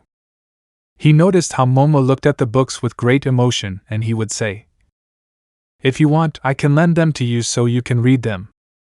Momo, with her eyes full of emotion, would say, Are you serious, Usujiyama-san? Usujiyama, of course I wouldn't have any problem. Momo showed him a smile saying, Thank you. She began to see which book she could take. Mina, you really like Momo-san books. Momo nodded her head. The brunette took a book, saying, Can I borrow this, Usajiyama-san? Usajiyama, sure, you can take whatever books you want. Momo, I couldn't abuse your embarrassed kindness, she would say somewhat. Usajiyama, take whatever you want, don't worry. The brunette agreed and took 4 more books. Mina, well, we'll let you rest, Usajiyama. The pink-haired girl along with the dark-haired girl left the room. Once only the silver-haired man took off his mask and the blindfold that covered his eyes, revealing their emerald color. Izuku, a first day and I already faced my class. He took off the top of his sports suit, leaving his torso uncovered, just to start doing one-arm push-ups, because there was nothing in the world he would give up on his training routine. After about 30 minutes, Izuku was doing sit-ups and his body was already very sweaty. After finishing his training, he sat on the floor, closed his eyes and began to meditate for an hour. Since meditation was essential for the green-haired man, it helped him to remain calm at all times, not to mention that he could maintain and control his emotions thanks to this practice. After an hour he stood up with a serene look, looked around, found some clothes and went to take a shower. As the water fell from his body he remembered what his training with Mirko had been like. Izuku could only give a slight smile, saying, I wonder what Mirko Wani-san is doing. We can see how the rabbit was in her agency lying on the couch where Izuku always slept with a sad look. Shia, come on Mirko, don't be like that. Mirko, if he were here I would be hugging him like always. I knew he would leave one day but I never thought I would miss you so much, sister, he said tenderly. Shia, I miss him too, but it's not like we'll never see him again. He'll come visit us in his free time. Mirko, but I don't want to wait that long to hug him. After getting out of the shower, the freckled man sat down arranging a pile of notebooks on his desk. Izuku, well, I'd better get started. He began to write several things. The hours passed and it was already midnight. He continued writing. Izuku finished writing, raising his arms, saying, I finally finished. Fine, I'll go get a glass of water. The freckled man put his mask back on but without his blindfold and left his room. He looked around and began to walk down the halls heading towards the kitchen. As he walked he would say, This place is quite big. After a few minutes he arrived and found a certain bicolor girl who was in her pajamas drinking a glass of water. Izuku saw her, saying, I see I'm not the only one who came to drink a glass of water. That two-colored one turned around, saying, Oh, it's you. Izuku, your voice, I guess you are the girl from Cold Zone. Now that I see you well, you are quite pretty to be so cold. Shota, now that you see me well? Izuku lowered his mask a little, revealing his eyes.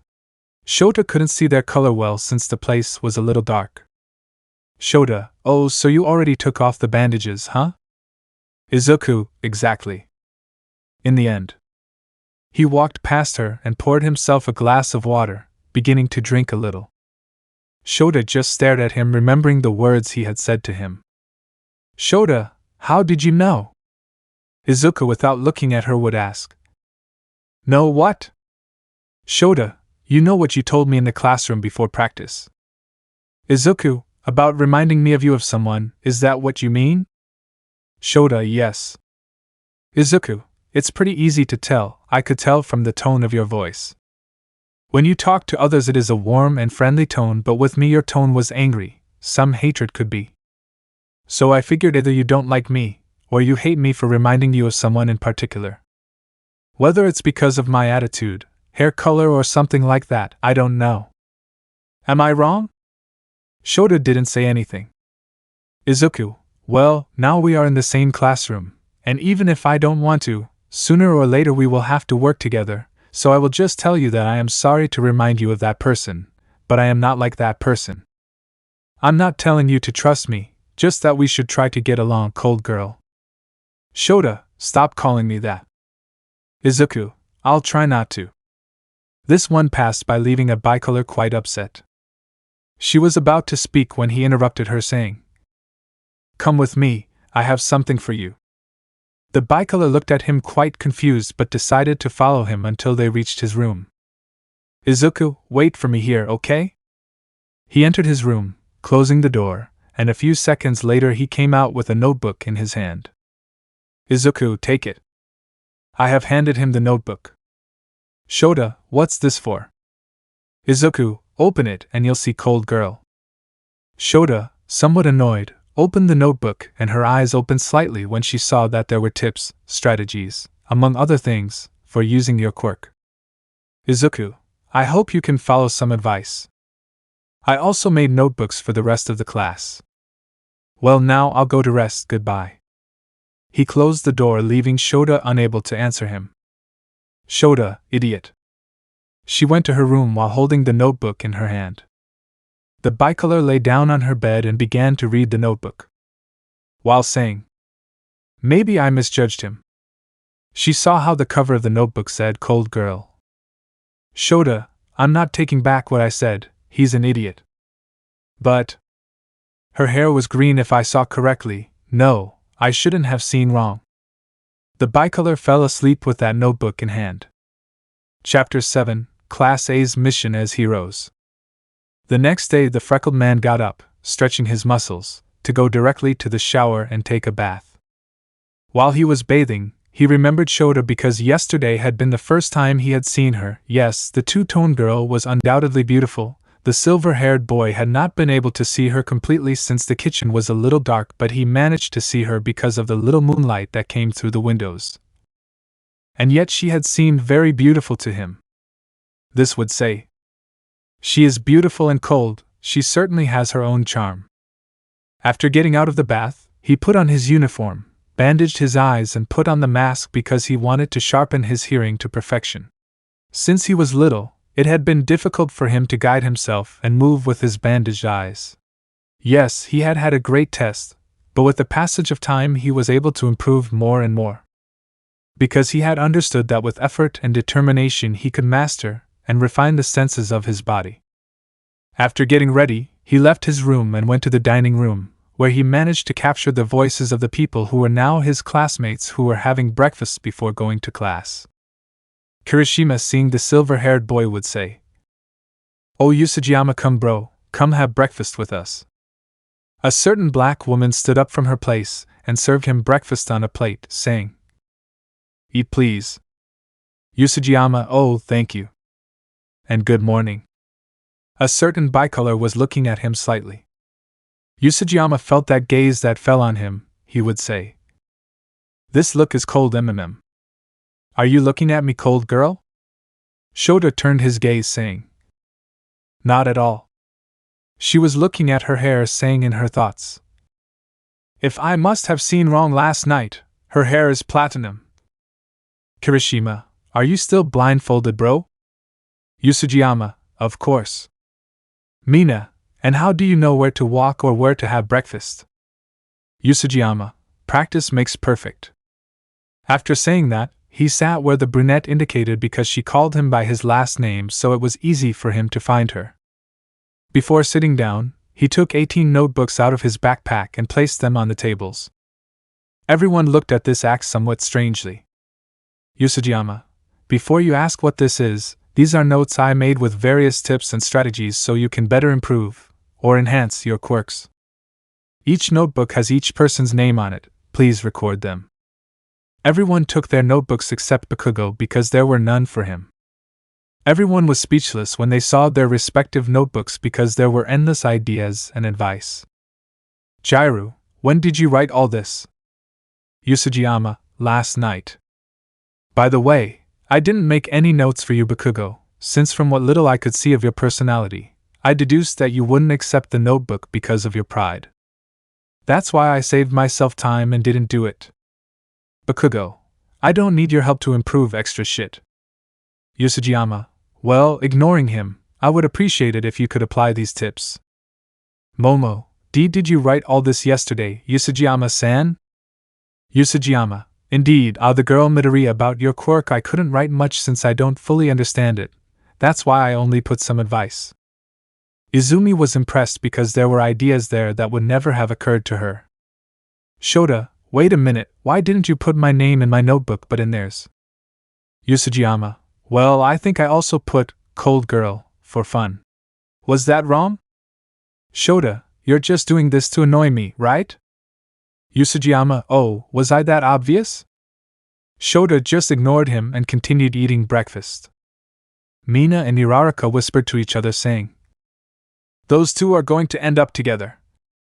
Both girls just laughed a little. Izumi wanted to ask Yusujiyama a lot of things because she realized that he was like her when it came to writing notes and stuff. The green-haired girl was determined to get to know him a little better in order to get along with her new partner. After breakfast, everyone walked together to the classroom. Mina and Momo walked side by side with the silver-haired boy, talking happily. The rest were focused on their notebooks that their partner had given them. Bakugo was just annoyed. Izumi looked at Yusujiyama. She didn't know how to talk to him to start a conversation with him and get to know him a little better. Bakugo noticed how the green-haired girl looked at the silver-haired girl and got more annoyed. Once in the living room, everyone sat in their respective places. Aizawa entered the room with his typical look as always. Aizawa, good morning guys, today you will use your provisional licenses, therefore you will go as a couple to do hero missions. The entire class opened their eyes wide and screamed in excitement except for Bakugo, Shota, and Yusujiyama. Aizawa silenced the class with his gaze, saying, "Well, this was an idea on the part of the government, since due to the increase in villains that there has been recently, they want the future heroes to be more than capable when they graduate. That is why they will begin to carry out missions that they can handle so that they experience more the reality of how things are out there. Of course, they will have a hero who will be in charge of watching them and intervening in the mission if he sees it necessary. So show what you can do because this will not be a practice, it will be real. And Bakugo knows shinies to anyone, please." Bakugo, TCH, I don't promise anything. Aizawa, since there are 21 of you, there will be a group made up of 3. The rest will be 2. I will name the couples once mentioned. Go out to put on your suits and go outside the academy where a professional hero will be waiting for you to take you on your mission. Well, the couples are Kirishima Bakugo, Ida Ojiro, Kota Hagakure, Sato Tsuyu, Tokoyami Siro, Mineta Kaminari, Shoji Jairu, Uraraka Aoyama, Yayarozu Ishido, and finally, Todoroki Midoriya and Yusujiyama. Izumi was very happy because she would be able to work with Shota and not to mention that she would have a chance to get closer to her partner Yusujiyama. Aizawa, go and do your best. Everyone shouted. Plus Ultra. Each one went to put on their hero costumes, and when they came out they found everyone already prepared with their costumes.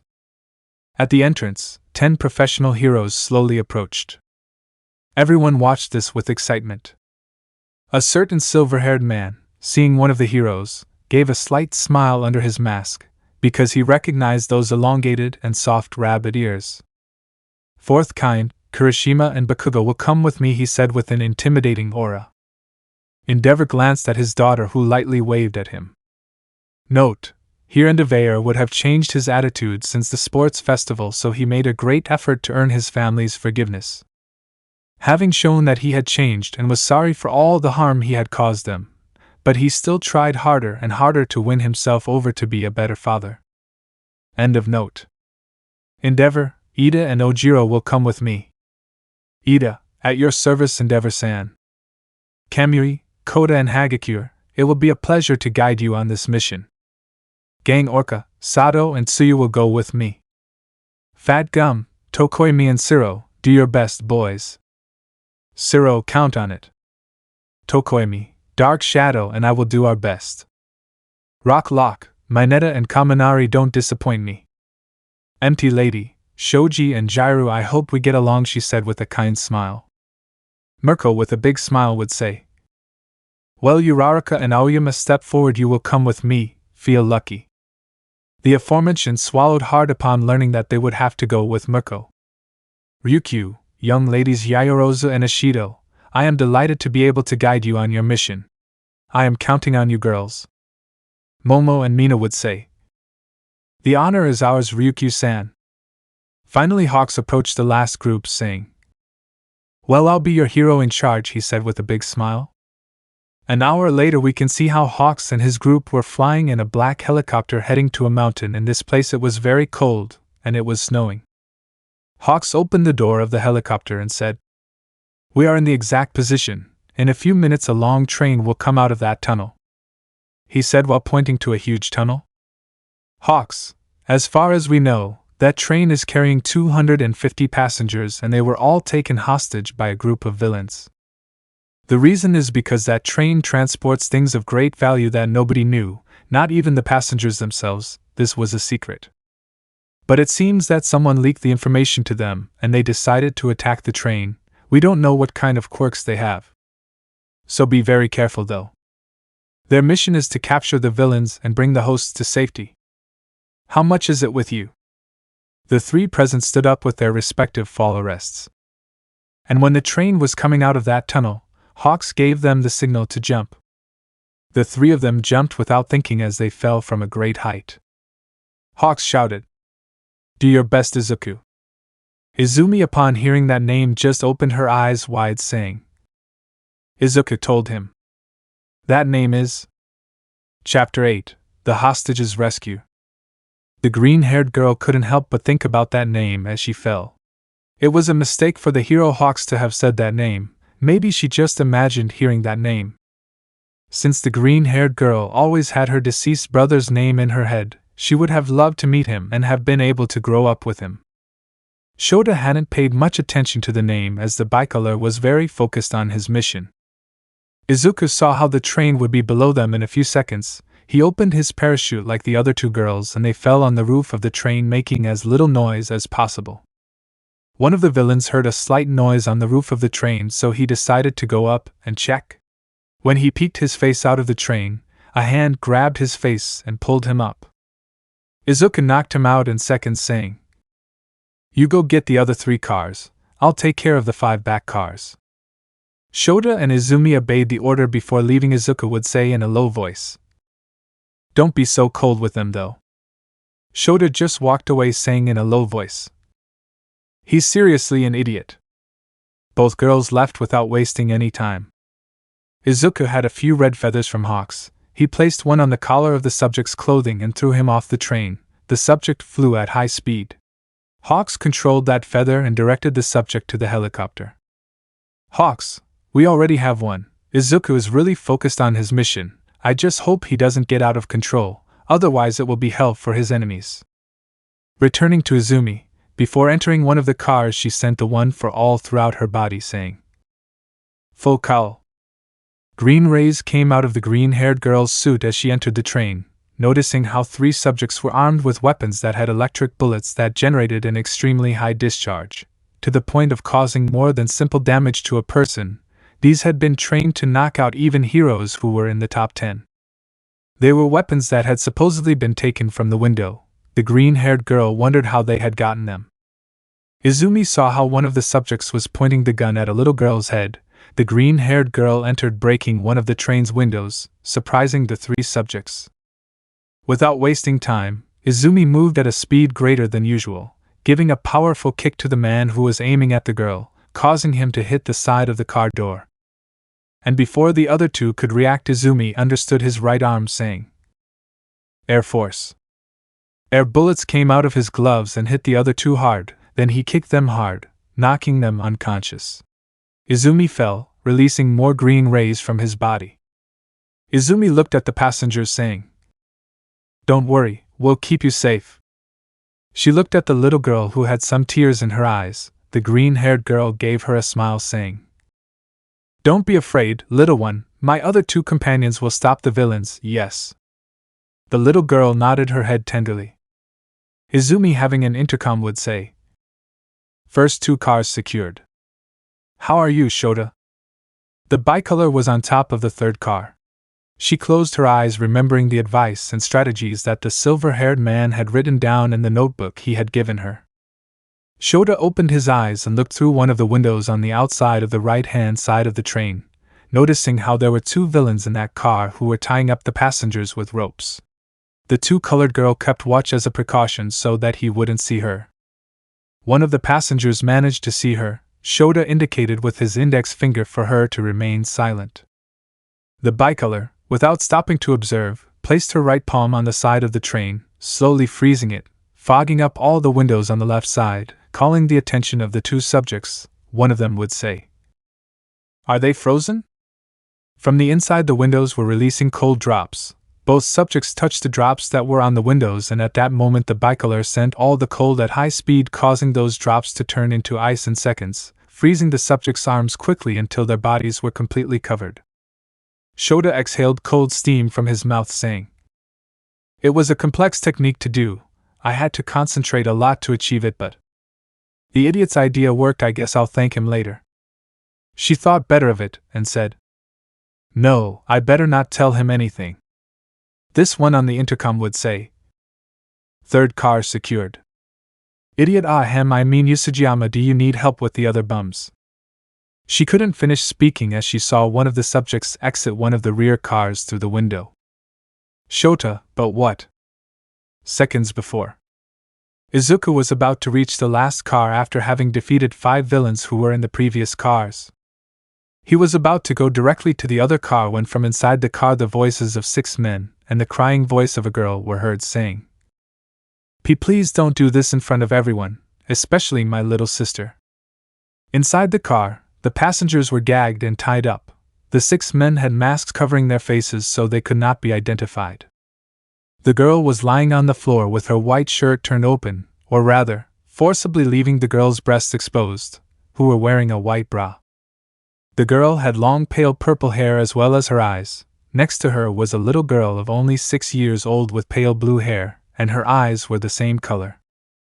The little girl would say, Please don't touch my sister," he said as he stood in front of them. The leader of the subjects would say, "Get out of here, brat."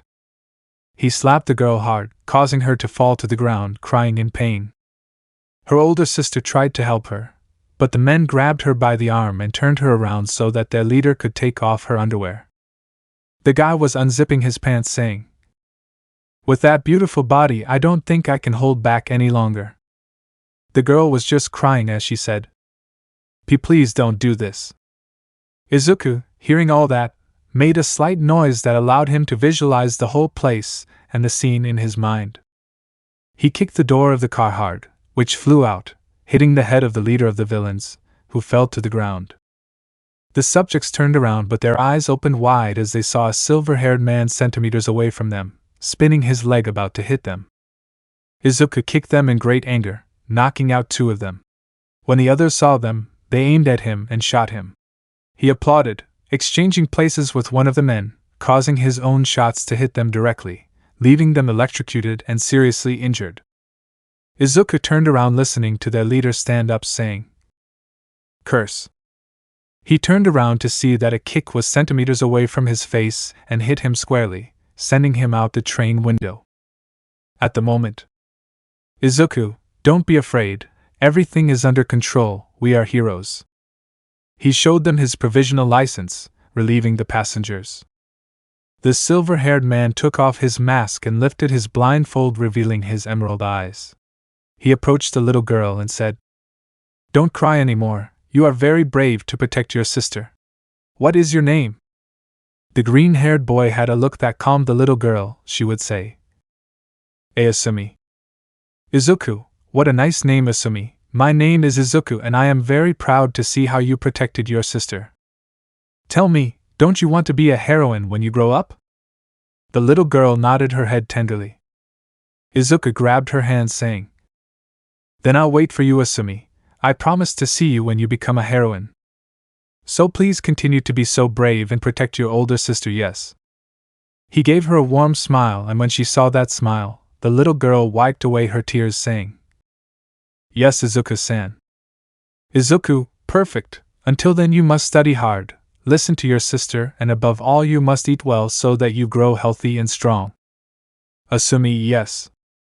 The little girl showed him a tender smile, and the silver-haired boy stood up, grabbing a blanket that was on one of the passenger seats.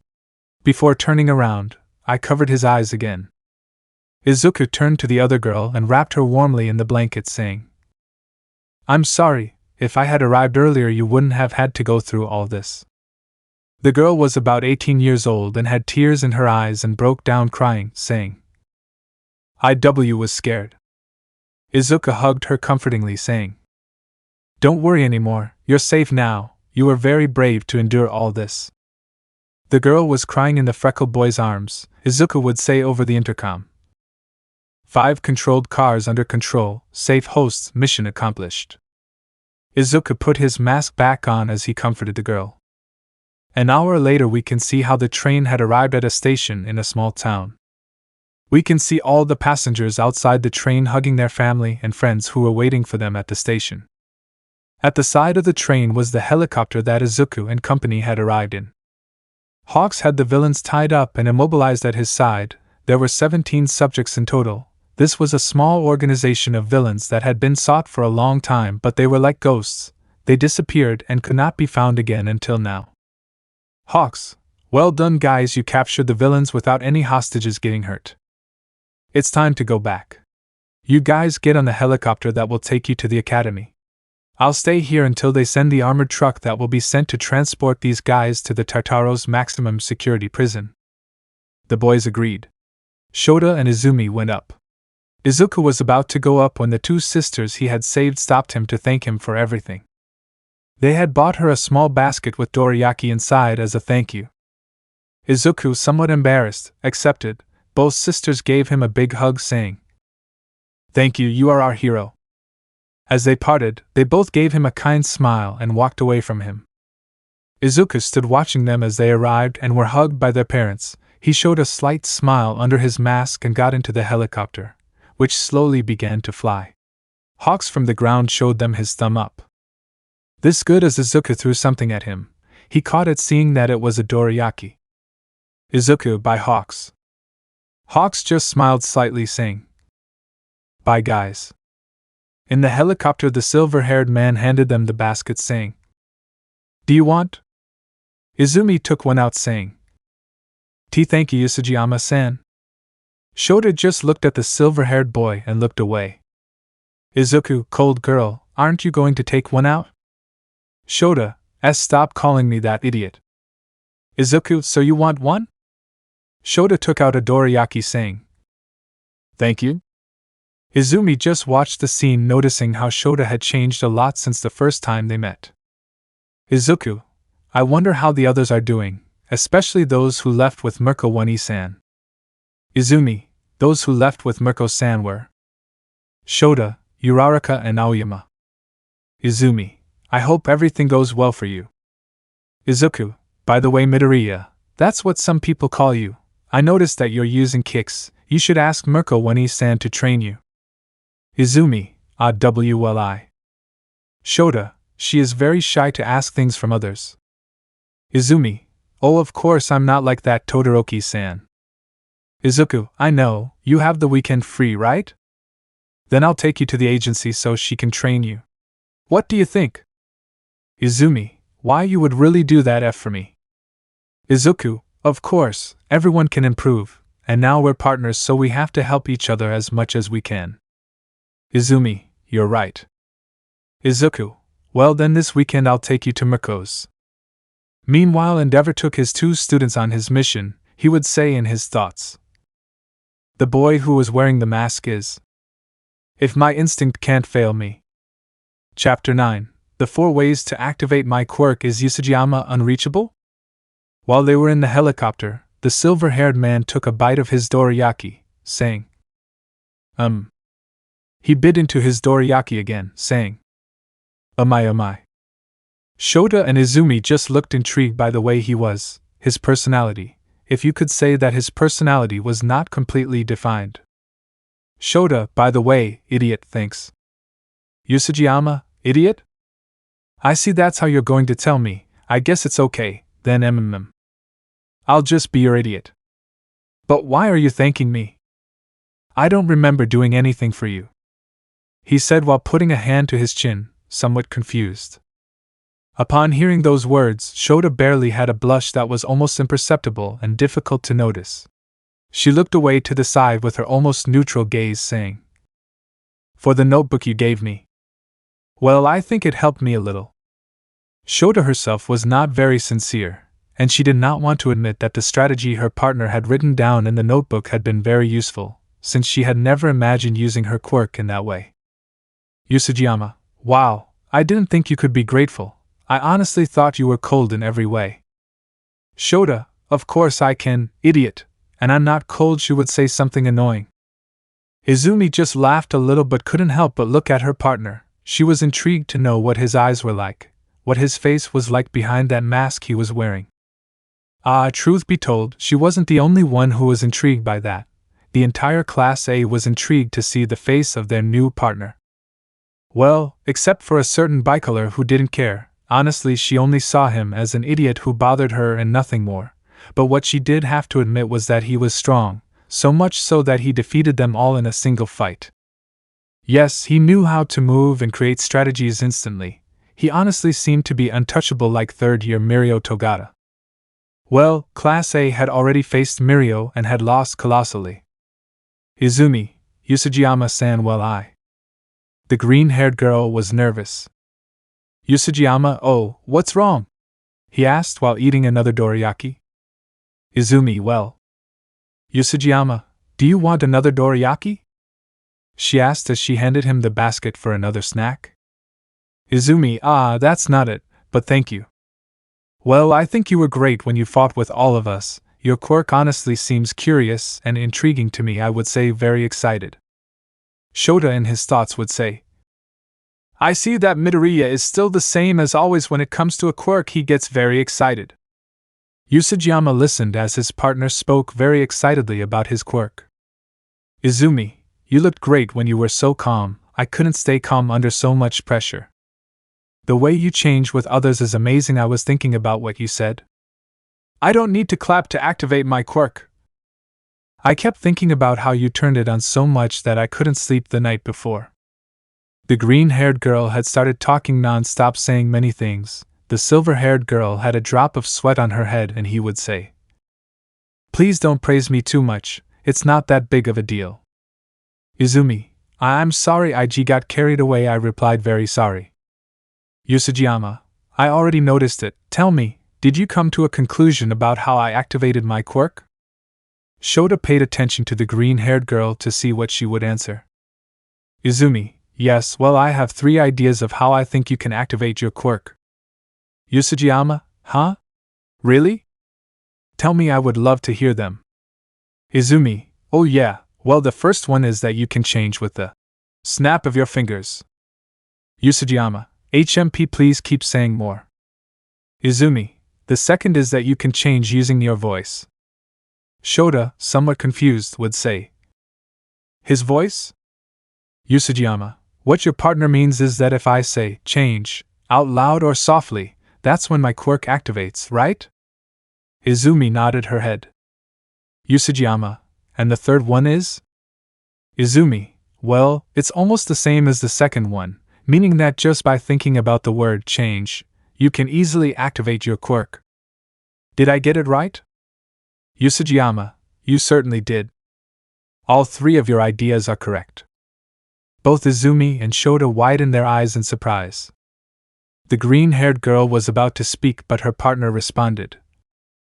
However, you only got the ways I used to change right. Izumi, shapes? What do you mean, Yusujiyama-san? Yusujiyama, you see, I use 4 ways to activate my quirk, which you can imagine as a switch that is activated physically, verbally, and mentally.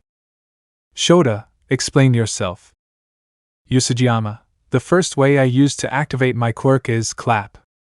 The second way is snapping my fingers. Those 2 forms would be the physical part.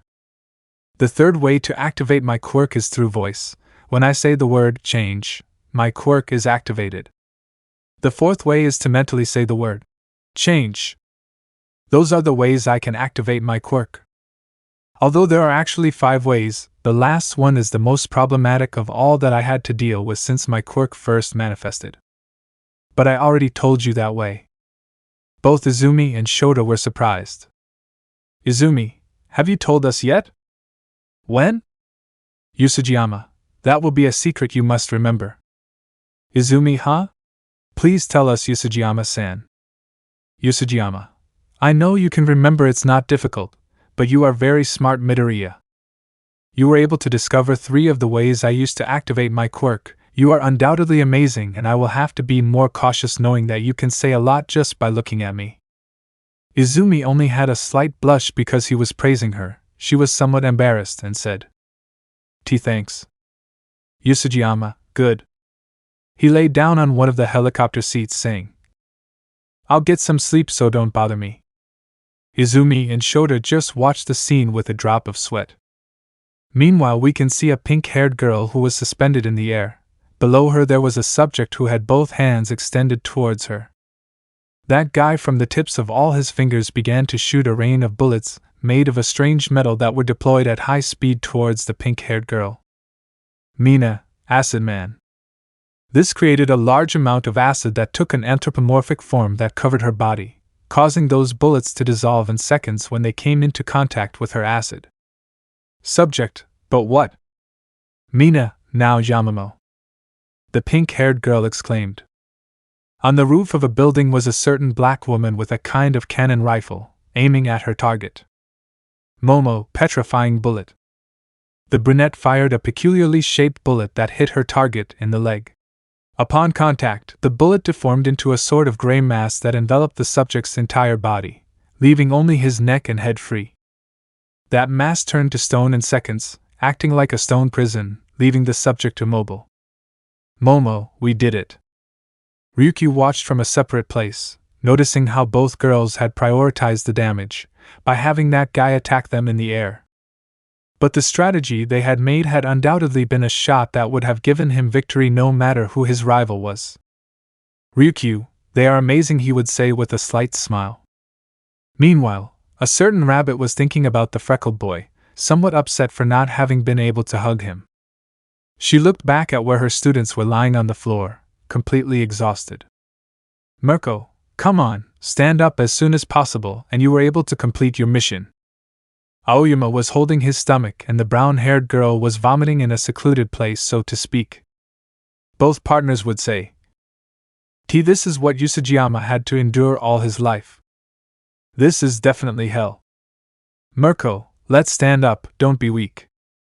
The rabbit had a big smile on her face as she said, Come on, we already have a new mission, let's go. They both agreed as best they could, although they were not sure if they could complete the next mission. Returning with Izuku and his companions, they were almost arriving at the academy when Hawk's voice was heard through an intercom in the helicopter. Hawks, guys, we have a new mission. Some criminals who escaped from prison robbed a bank in the city center. They are highly dangerous. Now, according to the information that a colleague gave me, they are escaping in a black armored truck with more than 165,785 yen in hand. There are 2 subjects. The first quirk is called chains. He can pull chains out of his body, but they are 10 times stronger than a normal chain and can double their thickness depending on his enemy. The other has a quirk called distortion. We don't know much about what this guy is capable of, but be careful. I'll send you the exact coordinates of the location in a few moments.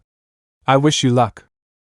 Izumi, wow, this will definitely be a very busy day, she would say with great excitement. Shota watched as his other companion continued sleeping. He would say, How can you sleep so peacefully? Within seconds the helicopter changed course toward the cords Hawks had sent to the helicopter driver. That silver-haired man would say, Cold girl, can you create 2 ice statues? Shota, I thought you were sleeping, but if I can, I could mold it with my fire to make it a more similar statue. Yusujiyama, okay, please make 2 statues of me, don't go into detail, I just want it to be like 2 dolls to be more exact. Shota, what for? Yusujiyama, just create them please. Izumi looked at her partner somewhat confused. After a few minutes, they found themselves flying above that armored truck. Yusujiyama, okay Midoriya, be ready. After saying that, he threw the 2 ice statues and then jumped. Izumi and Shota stayed on top of the helicopter. The silver-haired boy spun in the air, turning towards his companions and applauded. Izumi and Shota saw how those two men were now in the air, falling without knowing what had happened. "Yusujiyama, all yours," he said while sitting inside the vehicle. Driving in the back were the two ice statues. Izumi and Shota wasted no time and jumped out of the helicopter to catch the villains. Izumi used full call all over her body, giving her target a powerful blow, knocking him unconscious and catching him and landing on the ground with skill. While Shota froze the second subject's body and descended, creating an ice path. The silver-haired man stopped the vehicle a couple of meters ahead. He got out of the truck saying, "Well, we have already accomplished the mission." Shota approached him saying, "Idiot, if you had told us what you were going to do, we could have created a strategy." "Yusujiyama, I'm sorry, I don't know if I said it or not, but I don't take orders, I act on my own." In addition, there were no injuries or damage. The mission was completed successfully. I also had two companions who were capable enough to complete the mission without any problems. That's why I could tell that they wouldn't have any problems either. He put his hand on Shota's head saying, "You are a strong, cold girl. You are a girl capable of defending herself on her own and with great determination. That is why I can trust you and Midoriya. Both of you have great determination." Both girls just looked at their partner. Izumi had a slight blush while the bicolor just looked away saying, "We capture the subjects anyway. Hawk-san needs to be notified." "Yusujiyama, I'll take care of letting him know." After about 15 minutes, several police officers arrested the subjects in the presence of two professional heroes who were going to escort the subjects to the Tartarus prison. A news reporter approached the young people to interview them. Yusujiyama told him that he would interview his two companions since they were the ones who had captured the subjects that he did not deserve. The journalist understood from what she interviewed the two girls. The bicolor watched as his partner left, and sat down leaning on the wall of a building, sitting on the ground with his gaze on the sky. She approached him and sat next to him while they interviewed the green-haired girl. "Yusujiyama, do you need something, cool girl?" "Shota, you know I have a name, right?" "Yusujiyama, I know." "Shota, fool." "Yusujiyama, you don't like being interviewed, do you?" "Shota, yeah, talking in front of a camera is not my thing," he responded while watching the green-haired girl talking somewhat nervously to the reporter. "Shota, and you don't like it either?" "Yusujiyama, no, I prefer not to attract anyone's attention. I'm fine the way I am right now." "Shota, I see." A complete silence fell between the two of them. Shota, like the silver-haired boy, looked up at the sky. Until his companion's words made him turn to look at him. "Yusujiyama, you know last night when I saw you in the kitchen, seeing you honestly caught my attention. I say the color of your hair and your eyes are very pretty, but your cold personality does not fit you at all. I think something made you hide behind that cold personality now. Even so, it doesn't take away that I found you to be a nice, cold girl." Shota didn't say anything and just got up, leaving with Izumi. Leaving his partner alone, he said in a low voice, "I think I said something that upset her. I guess we're so different we'll never be able to get along." Chapter 10. The Challenge: A Date Between Yusujiyama and Shota? After they finished interviewing the green-haired girl, the boys returned to UA because Hawks had not informed them if they would have more missions for the rest of the day. Upon arriving at the UA, everyone went to their room to take a bath and rest a little. Our silver-haired boy, while he was bathing, drops of silver paint fell from his body, coming out of his hair, revealing his green hair beneath all that paint. The green-haired boy just took a deep breath, trying to calm down a little. He raised his gaze, showing his emerald eyes, while he said to himself, "Stay calm, you can control it, Izuku." He began to control his breathing by relaxing his body. After taking a bath, the freckled boy lays down on his bed, closing his eyes to get some sleep, managing to fall asleep in seconds. He had fallen deeply asleep as small, blurry memories flashed back. The green-haired boy could clearly see and hear the sound of a tender and soft voice that echoed in his dreams. "Come with me, my little Izuku. Come on, open your mouth, you need to eat a little. Say mom, please, I want to hear you say mom to me. I love you, my little Izuku, I will always be by your side." Please don't cry, we'll be fine. A smile accompanied by several tears were reflected on the blurred face of a brown-haired woman. Izuku couldn't see her face clearly, but he felt a pain in his chest that he wanted to tell that woman. Please don't cry. But he just couldn't, his voice wouldn't come out. Izuku sat on his bed somewhat excited, breathing heavily. Izuku, I had the same dream again. He touched his cheeks, feeling several tears falling from his eyes. Izuku, am I crying? He wiped away his tears and could only say, Mom. He looked at the time on his cell phone, noticing that it was already 8 at night, since he had been sleeping all afternoon, so to speak. The green-haired man stood up, putting his right hand on his forehead, saying, Why do I have these dreams? The freckled boy took a platinum-colored hair dye. This was one that was difficult to remove and lasted much longer.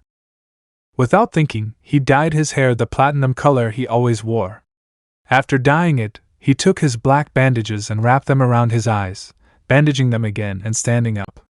After finishing doing so, he put his mask back on and left his room. In the hallways of the rooms he ran into Tenya Ida, who upon seeing him would say, Yusujiyama-san, nice to see you well. Midoriya told me how their mission went, it was incredible. Yusujiyama, thank you for your voice, you're Tenya Ida, right? Ida, yes, it's me.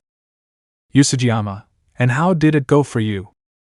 If I remember correctly, you went with the fire hero Endeavor. Your partner was a boy named Ojiro, right? Ida, yes, well you see, we did well. Endeavor-san knew how to guide us very well. I wanted to thank you. I used one of the tips you wrote in the notebook you gave us. Thank you, it certainly helped me a lot. The blue-haired man bowed slightly, making a curtsy. Ida, now I am more than clear that there is an abysmal difference between you and me. I will strive to catch up with Yusujiyama-san. Yusujiyama beneath his mask gave a slight smile, saying, I know you will. After all, it's not like I'm unattainable. The silver-haired man walked past and turning his back said, Give your best effort, Ingenium. Ida opened his eyes slightly, saying, I will. He responded with great pride. Upon reaching the living room, some of the boys who were there turned to look at the silver-haired boy. Momo was serving tea in some cups, and when she saw her partner she said, Yusujiyama-san, would you like some tea? Yusujiyama, thank you Yaoyorozu-san, I would appreciate it. How did it go for you guys? He asked with some intrigue. Kaminari and Mineta would say, Not very well, we almost died on the mission. Mina approached her best friend saying, Momo and I did well, we completed our missions successfully. Yusujiyama, I expected nothing less from my best friend, she keeps getting better. He said while high-fiving the pink-haired girl. Aoyama approached his partner saying, Yusujiyama-san, your sister is as scary, just remembering what we went through makes my stomach hurt. Yusujiyama, oh right, you went with the girl Ochako Uraraka. How is she? Mina, I think she's in her room sleeping exhausted. Of course, not everyone was as lucky as we were. Some failed in their missions, but you learned from your failures, he would say with a big smile. Yusujiyama, you're right. Mina, Midoriya told me how their mission went, they were amazing. Yusujiyama, thanks I guess. The truth is that I don't deserve to take so much credit, after all, I had 2 good teammates. Mina just stared at him for a few seconds and gave a slight smile saying, You are undoubtedly a very curious person, will we ever be able to know your true personality, Yusujiyama-san? Yusujiyama, this is me, I have no other personality. Mina, are you sure? Yusujiyama, yes, very sure. Momo, here is your Yusujiyama-san tea, she said with a beautiful smile. Yusujiyama, thank you Yaoyorozu-san. He grabbed the cup of tea and sat down with the others on the sofa in the living room.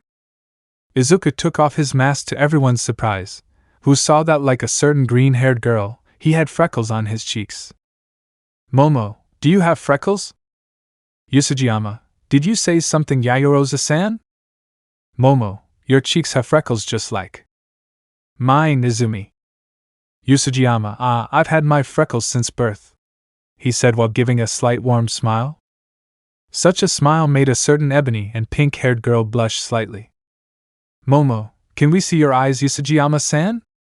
Yusujiyama, I'm sorry, but if I take off the bandage from my eyes, I'll lose the concentration I'm having as part of my training. He drank the tea saying, It's very tasty, Yayorosa-san. Momo, that's true. Mina stared at her friend, seeing his hair and the bandage covering his eyes, but what caught her attention the most were his freckles, since they were the same as those of her green-haired friend. Was it just a coincidence? The pink-haired girl was now very curious to know what color her friend's eyes were. Yusujiyama stood up, putting his mask back on, saying, Thank you very much for the tea, Yayorosa-san. It was really delicious. Momo with a big smile replied, I'm very glad you liked the taste of the tea. When you want more, just tell me, I'll gladly make you another one. Yusujiyama, thank you. Well, see you guys, I'm going to go get some air. He walked out through the main door of the academy, feeling the fresh night air. Momo and the others continued talking about their partner, who seemed to be unattainable and mysterious in himself. What they all agreed on was that he had the same freckles as his green-haired partner. Izuku was walking when he heard the voice of a certain green-haired girl who was in front of where the rooms were located, practicing her kicks using the full cowl. Izumi was a little sweaty because she was trying hard. She was motivated to see how Yusujiyama had completed the missions as if nothing. Clearly there was a difference in power between the two of them, but Izumi didn't see it as a competition, but rather with great determination to catch up with him and be able to fight on par with him. Although she had only recently met him, she came to admire him for his quirk as well as his ability, skill, and calm when fighting. The green-haired girl was very motivated to see her partner, so she had set a goal to not give up no matter what her obstacle or challenge was. Izuku was about to go to where the green-haired girl was when he heard another voice, so he stopped and stood next to a tree that was there. Tashinori, I see you're trying very hard, young Midoriya. Izumi, All Might, it's you. Yes, well, today during the missions Yusujiyama was very cool. At all times I remained calm in the face of the situations. Also his quirk is amazing. I still can't find a way to confront him in hand-to-hand combat. He is undoubtedly someone great, he said with great emotion. Seeing him, I could only think that I can't stay behind. I will master one for all, and I will be a hero who can save people with a big smile like you all might. Tashinori, I see that young Yusujiyama made quite an impression on you. Izumi blushed slightly, saying, It's not what you think, I admire him a little bit, that's all. Tashinori, I see, tell me, have you not been able to talk to the rest of the carriers again yet? Izumi, no, since I awakened the sixth bearer's quirk I haven't seen or dreamed about them again. When those black whips came out of my body, I felt a little anger at Monoma's words. I've tried to wake him up again, but to no avail. Tashinori, I understand, don't overexert yourself. When I had one for all, I could never see or interact with the bearers like you. I was not wrong in passing one for all to you, young Izumi. Izumi, I promise not to disappoint you, All Might. They were interrupted by a few words. Now it all makes sense, so your quirk is All Might's. No wonder their resemblance was so huge. Both Izumi and Tashinori opened their eyes wide and turned their gaze to see the silver-haired man with his mask, who was walking slowly towards them with both hands in his pockets. Yusujiyama, one for all and its carriers, how interesting this has become. It is certainly something that intrigues me quite a bit. The black whips you showed that time, your super strength and speed, not to mention what birth, pyrokinesis, is really something that piqued my intrigue. Izumi, Yusujiyama-san. Tashinori, young man, why you listen? Yusujiyama, of course I heard their entire conversation, so one for all is a quirk that can be passed on, huh? However, I imagine that your quirk is activated by the accumulation of an abnormal force that runs through every muscle fiber in your body, but in order to adapt such power to your body you need to be in good physical condition to be a good vessel for such power. According to what I heard during the entrance exam, you broke your arm and your legs. If I'm not mistaken, that you must have been your first time using one for all. Now that I understand how it works, I have several ideas on how to help you improve your potential. You have the notebook I gave you. Izumi, yes, I always carry it with me. She handed him the notebook. Yusujiyama, okay, with that said, I'll let you two keep talking. I'll go write down your ideas so you can use them. Bye-bye. Izumi, wait. Yusujiyama, what's wrong? Oh, if it's because of your quirk. One for all. I won't tell anyone, I'm not interested in the secret you have between you. The only thing I hate is that you waste a cool quirk like that. Well, goodbye, I give you my word that I won't tell anyone, you can rest easy, All Might. I'm only interested in making sure my partner doesn't waste the great potential you saw in her. Tashinori opened his eyes slightly at such words. Before leaving, Izuku stopped dead, saying, By the way, your kicks were being poorly executed. Try to rotate your hip in each circular kick you give. That way you will take better advantage of its movement and strength. Another tip is that at the last moment you send the one for all to your leg, that way your kick will be brutal. Well, goodbye. Izuku walked away while holding Izumi's notebook in his hands. On the way to the rooms he came across a certain bicolor. Shota, seeing him, remembered the words that he had said to him before. I think something made you hide behind that cold personality now. Izuku walked past, lost in his thoughts, until the voice of that bicolor girl brought him out of his thoughts. Shota, you Yusujiyama? The silver-haired man stopped and turned around, saying, You're a cold girl, what do you want? Shota, my name is Shota, you idiot. Yusujiyama, cool girl, knowledgeable. Shota, well, tomorrow we'll have the whole day to rest, and I was about to train at the gym, and maybe I'll need someone to train with. Yusujiyama, I see, good luck finding a partner. Shota, train with me, Yusujiyama-san. I want a rematch for the last fight. Yusujiyama, no thanks, I'll pass, I have things to do, bye. He turned around and was about to leave when he heard something that made him change his mind. Shota, I understand if you think you won't be able to beat me, since it will be a one-on-one battle and I will be able to fight without limiting myself. But if you're afraid of losing, I understand, he said with a slight smile.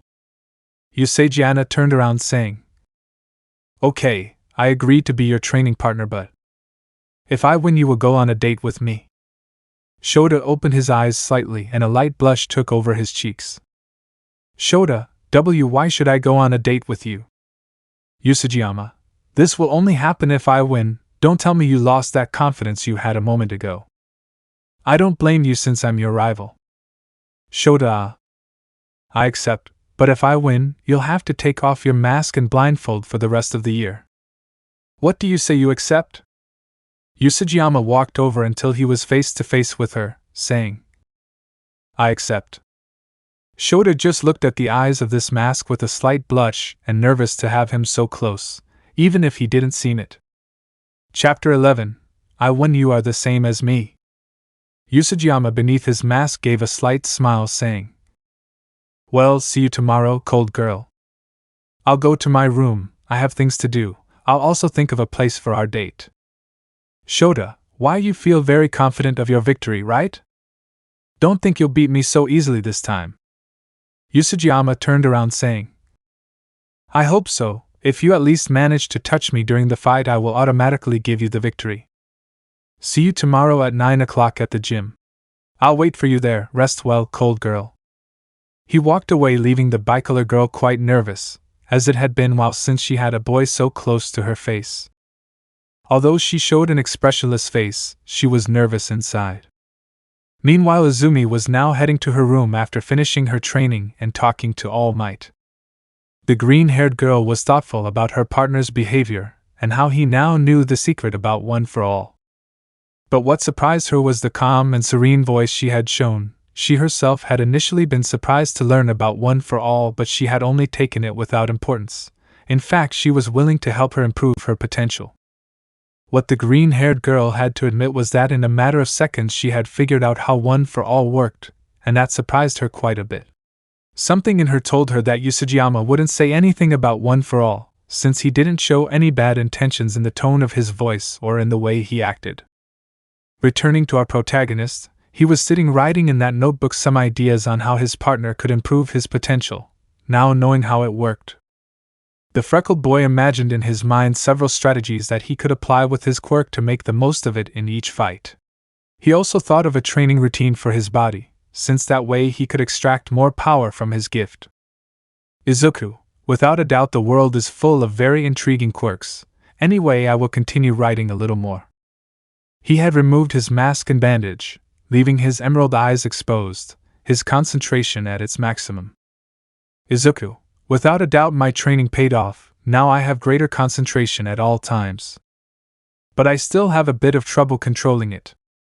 The next day, a certain bicolor was entering the gym and meeting that silver-haired man with his typical mask. He had a black tank top showing his arms and parts of his work chest. Shota blushed slightly upon seeing him, well, because he had already seen his other classmates without a shirt, but none of them compared to this one's physique. Yusujiyama, I see you've arrived, he said while stretching his arms. You better warm up your body a little, understand? Since you can create fire, you heat it up. Shota looked at him with a neutral expression. Yusujiyama, you really have no sense of humor. Anyway, warm up your muscles. I don't want you to get hurt during the fight. Shota began to stretch his arms as he looked at his hero costume as he had it on. The reason was simple. His sports track wouldn't withstand the heat of his fire, so he was going to fight in his hero's suit. Yusujiyama was just calm as he stretched out a bit like Mirko had taught him. After a few minutes they were both face to face at a distance that was neither too far nor too short, a considerable distance. Shota closed his eyes, taking a deep breath. Yusujiyama, well, let's start our fight. Shota exhaled cold from his mouth, moving his right arm, creating in seconds a path of huge ice pillars that attacked his partner. Izuku took a great leap, staying above the ice pillars. Shota in his thoughts would say, "Can I jump that high?" Yusujiyama kicked the tip of the last ice pillar hard, breaking the top of it, leaning on the piece of ice as he descended over the pillars as if he were skiing, using that piece of ice as a ski. Shota would say to himself, "TCH is just messing with me." The bicolor lit her fire side to the maximum, causing the fire to cover her arm completely. It touched the ground, creating a kind of circle of fire beneath her. From this several paths of fire came out that joined into one, concentrating a large amount of fire in a single point, and being about to hit his partner, the fire took the form of an arrow that took off at high speed towards him. Izuku, as he descended from the pillars, put all his weight on the back of that piece of ice, causing it to rise. Izuku spun around and kicked that piece of ice in the direction of the bicolor seconds before that fire arrow hit him squarely. Upon contact, the arrow deformed into a large, powerful explosion of flames that evaporated the ice pillars in seconds, creating a large amount of steam. That piece was about to hit her full on when her eyes opened wide as she saw how in seconds that piece of ice became her companion, who was now face to face with her. So much so that they were face to face with Izuku's body in its inverted position to hers. So much so that from Izuku Shota's perspective he was upside down. Shota wanted to move to avoid it. Yusujiyama took off his mask and placed it on her, and fell a few steps behind her, avoiding hitting her. Yusujiyama, what a good attack, I must admit. I was quite surprised to see that you are using the advice I gave you. Shota opened his eyes slightly when he noticed how his partner's mask was on. For some reason, that mask made him feel a unique warmth and tranquility. Yusujiyama, the mask suits you well, he said as he slightly lifted the bandage on his left eye. Shota turned around to see him, and now more than that night he could clearly see his freckles and the tone of his eye. There was no doubt, her tone and brightness were the same as that of her friend Midoriya's eyes. The freckled man lowered his bandage again, saying, "Let's continue, cold girl." Shota, without knowing why, kept his mask on, and the look that the freckled boy had given him a second ago passed through his mind. The color of his eye was in his thoughts. Yusujiyama creates a circle of ice beneath you. Shota just looked at him and did as asked. Yusujiyama, now try to make small ice spheres come out of this towards me. I know you can do it. Your affinity with ice must be moldable as with fire, to which I imagine you can manipulate what is crystallized. Please concentrate. Shota closed his eyes, concentrating, managing to create ice spheres that came out of that circle below him, and due to the pressure imposed, they shot towards Izuku in seconds. Yusujiyama stood there giving a slight smile. Meanwhile, a certain green-haired girl was coming down to the living room wearing a white short-sleeved t-shirt that had a heart in the center. It certainly suited her well. Izumi met up with most of her classmates, who said good morning to her upon seeing her. Izumi, good morning everyone guys. She was surprised not to see her bicolor friend since she was always the one who got up early on days off. The green-haired girl couldn't help but ask. And Todoroki-san? Mina, I don't know, maybe he's still sleeping. Yusujiyama hasn't gotten up yet either. A certain blonde who came into the room would say. I saw the extra heading to the gym half an hour ago, as I did the half and half. Izumi, hey, to the gym? She asked quite curiously. Momo, now that I remember it well, it's true. I remember seeing her early. I guess they are about to train since I saw Todoroki-san leave in his hero suit.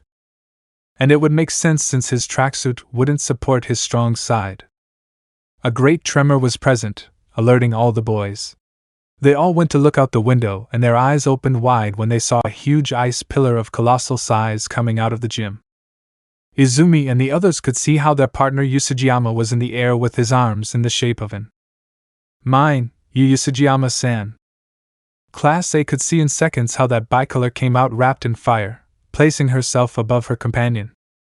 Izumi slightly opened her eyes, saying, Todoroki-san is wearing Yusujiyama-san's mask. Shota gave a slight smile under the mask, saying, Gotcha. She extended her left palm wrapped in flames to hit the silver-haired man. Everyone could see how those pieces of ice that were suspended in the air had become Yusujiyama. Momo, there are 5 Yusujiyama-san. Izumi, no, that's not the. He is using his quirk swap at high speed so much so that it creates false images due to his speed. Shota opened his eyes slightly, noticing how his partner was smiling slightly. The bicolor turned her hips with her body expelling her flames, hitting each image of her camper, creating a large smoke screen. The bicolor descended, creating a path of ice while breathing heavily. She saw how Yusujiyama was sitting on top of his created ice pillar. Yusujiyama, that was a good quick reaction, you impressed me, you almost had me. Shota, I was very surprised to see several images of yourself, it took me by surprise, you are full of surprises. Yusujiyama, still your reaction was fast, you're improving fast, cold girl. He jumped and landed on the ground, face to face with the bicolor, who did not feel any bad intentions. The silver-haired man placed his right hand on her hair, saying, That's enough for today, your body still isn't used to using your energy in complex attacks like the ones you did during combat, it uses up a lot of energy to do so. But you did well, good job. If you keep it up then I'll be the one in trouble, boy. I say well done, Shota-san. Shota blushed slightly under the mask. Why was he touching his hair? Why did that feeling and those words make him feel something warm? Also the way he said her name was something unique and different from her. Shota touched Yusujiyama's forehead with the index finger of his right hand, saying, I touched you so I won. Yusujiyama remained silent, and a few seconds later he would say, Hey! That doesn't count, the fight is already over. Shota took off his mask, giving a slight smile of pride, saying, You said that if it were your turn I would win, but you never specified if that applied before or after the fight. So I won. Izuku had a drop of sweat on his head, saying, That's a good one, I guess I can't argue anything against that logic. Shota placed the mask on the freckled boy's hair, saying, I told you I was going to win this time. She opened her eyes slightly as she saw how her partner completely removed his bandage, leaving his eyes fully visible to the bicolor. Those emerald eyes were beautiful. Izuku gave a slight smile, saying, I guess I lost to you. He removed his hand from her hair, grabbing her mask and saying, Thanks for the fight, you gave me a beautiful view. Shota, seen? Izuku, yeah, seen you with my mask on, you really looked beautiful, cold girl. I think you melted my cold heart. The freckled boy gave a slight awkward laugh. He turned around, saying, See you? Don't forget to defrost the whole gym, or the old man will scold you.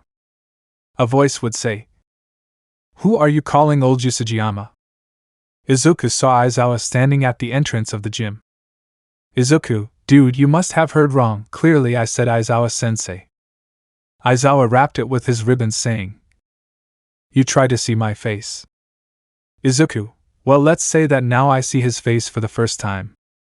The freckled boy laughed while Shota turned his back on them with a big blush at the last thing the freckled boy had said to him. Aizawa released Yusujiyama, saying, I saw your fight, Todoroki, you are improving a lot, keep going like this. Shota, even with his back turned, would say, Yes, sensei. Aizawa looked at the freckled boy who was putting on his bandage and mask, saying, And Yusujiyama, if you're going to flirt with her, do it when no one can see or hear you. Shota blew smoke from his head at what his teacher said. Izuku tilted his head quite confused, asking, Flirt? She was wrong, I was just sincere and honest with her, I would never tell a lie. After all, I can't lie, she always taught me that. Well, see you, cool girl. He was about to leave when Aizawa asked, By the way, Yusujiyama, who are you and Midoriya? At that question, Shota turned around looking at his partner, who stopped dead at his teacher's question. Izuku, I don't understand your question, sensei. Aizawa, you haven't seen Midoriya yet, right? Izuku, indeed. Aizawa, if you saw her you would know what I'm talking about. Your eyes, your freckles, even your names are identical, so to speak. Izuku Yusujiyama and Izumi Midoriya, so much in common, don't you think? Izuku took off his mask and blindfolded again. Aizawa clearly saw his eyes, saying, You have the same eyes as her, their emerald tone is unmistakable even with the freckles. The only thing that differentiates them is the shade of their hair. If I were to see Izuku, my hair is green, only now I dyed it a platinum color. Are we so similar? Well, I'll get my doubts out and go see her. The freckled boy left the gym heading towards the bedrooms. Shota was left unable to process everything that had happened. Meanwhile, Mina, Momo, and Izumi headed to the gym to see how the fight had ended. The freckled boy had reached a side of the academy where there was a faucet, and without thinking he began to wash his head with plenty of water, beginning to remove the paint little by little. After removing all the paint, he shook his head, releasing several drops of water, before continuing his way to the bedrooms. He was reaching the hallway that led to the bedroom area when he collided with a certain green-haired girl, which almost fell to the ground but was held by Yusujiyama. Izumi, GRA. She looked up and her eyes widened at what she saw. Momo and Mina couldn't believe what they were seeing. Izumi and Izuku could only say, You are just like me. Chapter 12, Bringing the Past to the Present. Momo, they. Mina, they are exactly the same. Izumi felt her heart start to beat faster when she saw the green-haired man in front of her. Izuku couldn't stop looking at those emerald eyes that were a perfect copy of his own. Without thinking, they both extended their right hands, touching the other's cheek, feeling the other's skin and warmth. Without Izumi realizing that some tears were already falling from her cheeks, she could only say, Izuku, you are alive. Izuku tilted his head slightly, giving a big smile, saying, Yes, it's me, Izuku, and I'm more than alive. So you're my sister, I guess. The green-haired boy gave a slight smile, feeling as if touching the green-haired girl's cheek had given him a unique and warm sensation, as if the small thread that had tied them together since they were born had tightened the moment they made contact with each other. Izumi only took a slight step back, losing consciousness because her body could not process everything that had happened. It was too much for her mind, and even more so when the person in front of her was the brother who, according to her father, had told her that he was dead. Before falling to the ground, Izuku caught her in his arms, carrying her delicately while saying, I'll take her to the infirmary, please tell the old man. I say to Aizawa-sensei. He saw how Mina and Momo were still standing, unable to get over their astonishment. Izuku just took a breath and walked past them with Izumi in his arms towards the infirmary. After finishing defrosting the entire gym, Shota found himself walking through the halls remembering the words his teacher had said to Usujiyama. If you're going to flirt with her, do it when no one can see or hear you. Her face turned red as she said, We weren't flirting, sensei. But the words his companion had said to him had indeed been hovering around in his thoughts. Yeah, seeing you with my mask on, you really looked beautiful, cold girl. I think you melted my cold heart. The image of this one smile appeared in his thoughts. Shota, I idiot, why do you have to tell me those things? You think you can make me blush by saying that? Well, no. She remained silent for a few seconds and then in her chibi version she would say, Well, Jay, just a little, maybe a little. But that doesn't change the fact that you're an idiot. She crossed her arms pretending to be upset, but she would say, His eyes, he himself said that his hair was green then.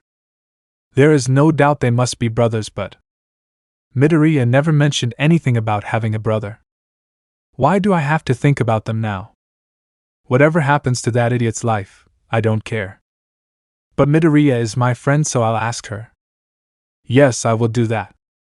She found Momo and Mina still standing in the same spot. Shota touched them on the shoulder, and they both reacted suddenly. Shota, and what happened to you? Why were they standing like statues in the middle of the hallway? Mina looked around asking. Where are Izumi and Usujiyama? They were identical. You saw them too, right, Yamamoto? Momo, ah, why yes. I still can't believe it was like seeing someone else's reflection but in the opposite version. Shota opened his eyes slightly saying, I knew it. Meanwhile we can see how in the infirmary Izuku was watching said green-haired girl sleeping on a stretcher. Recovery, seeing him arrive at the infirmary, didn't know how to react when she saw the two students. Izuku asked him to please inform All Might that they were in the infirmary.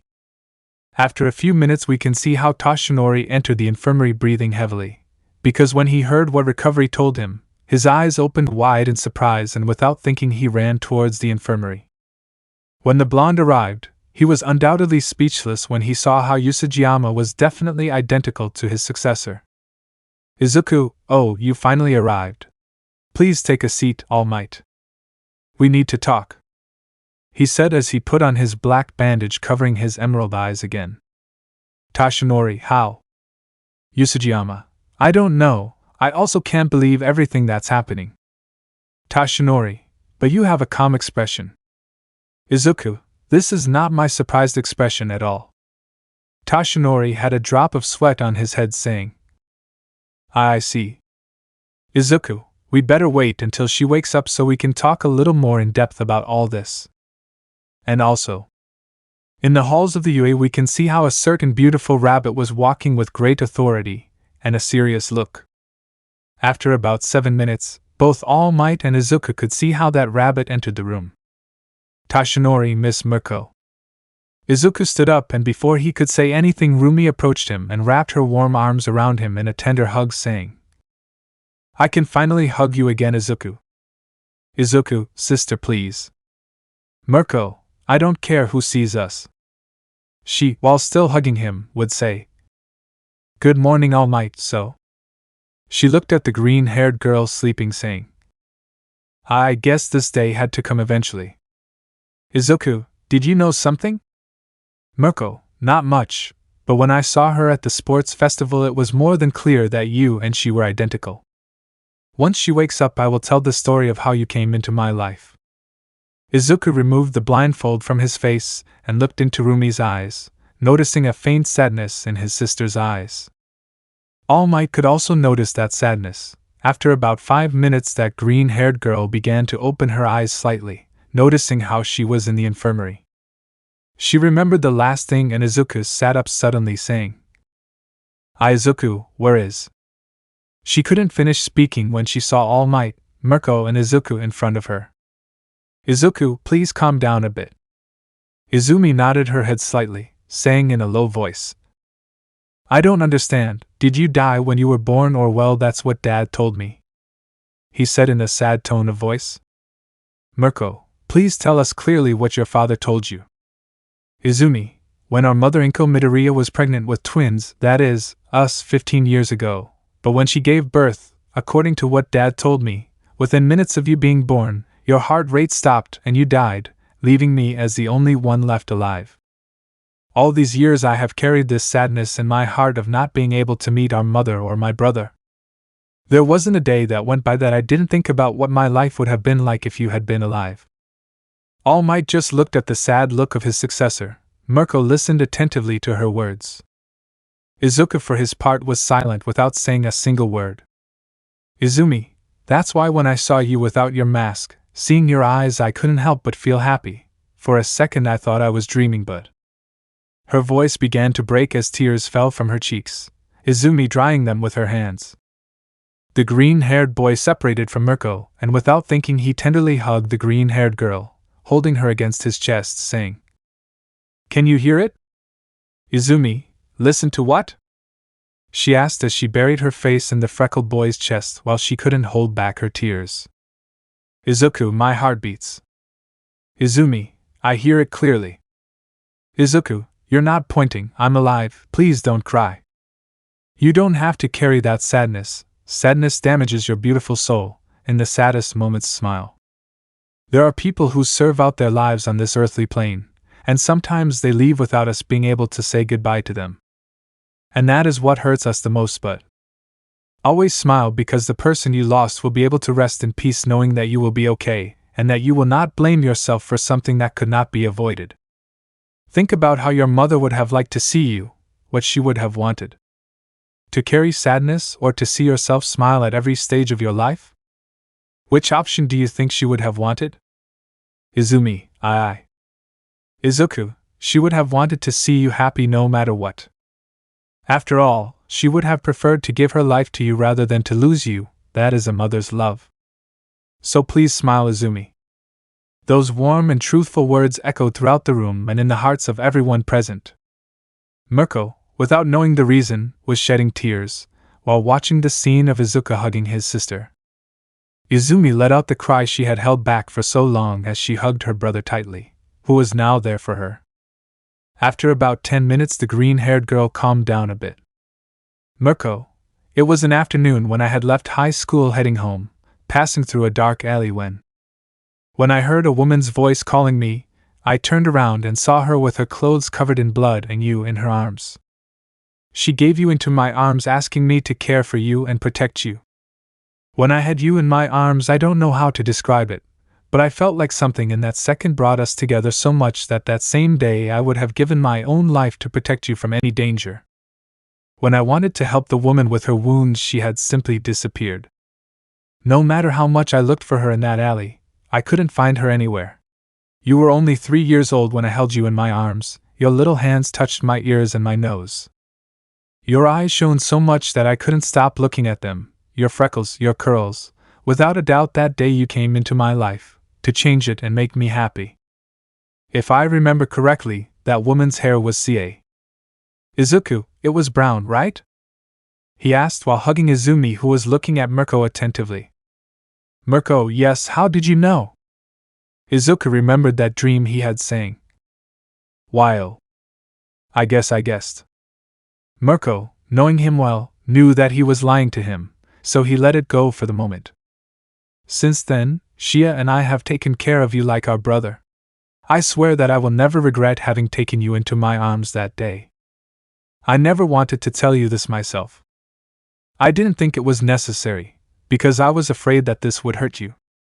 Izuku separated from Izumi and hugged Mirko saying, "Don't worry, Mirko-san, you always wanted the best for me. I will always love you no matter what. I don't know how things happened to end up like this, but I am grateful because I had the unconditional love of you and Shia-san. So please you too smile, Mirko-san." The rabbit wiped away her tears, nodding her head slightly. Izuku turned around looking at Izumi saying, "I guess I have 3 sisters now, I'm very happy." The green-haired boy gave a big smile that made Izumi happy. All Might also had a slight smile on his face seeing a meeting between 2 brothers again. "Izuku, I will go inform Aizawa-sensei about this. Please sister, I have a favor to ask you. This weekend Izumi will come to our house to train. He will need help so he can master his quirk." "True, All Might." The freckled boy looked at All Might, who opened his eyes slightly, saying, "Thanks, Shonen." Izuku, well, please take care of Izumi until I get back, and sister, treat her as if she were me. Mirko nodded his head, saying, "Your bandages, aren't you going to put them on? You already know why, or you already feel more secure?" Izuku grabbed his bandages, saying, "Not yet, so I'll put them on again."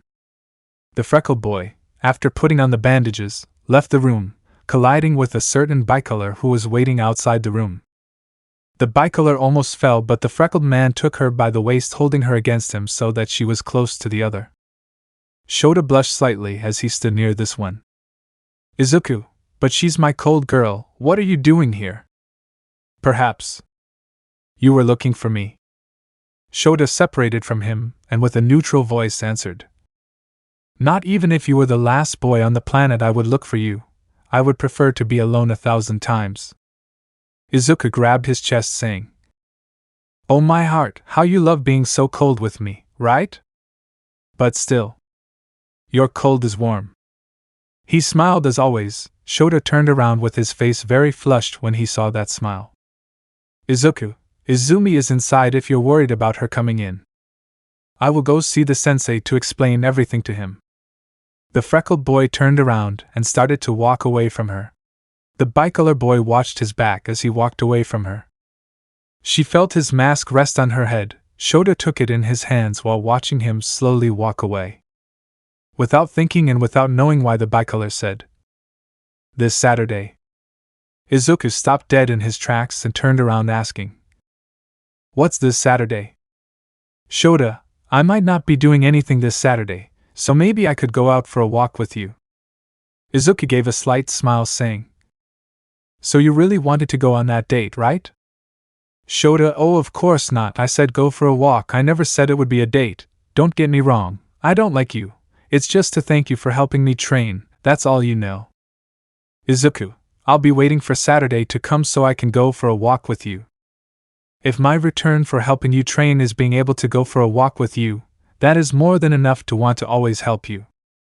He turned around and continued on his way, leaving a slightly blushing bicolor who could only say, "It'll just be a walk, not a date.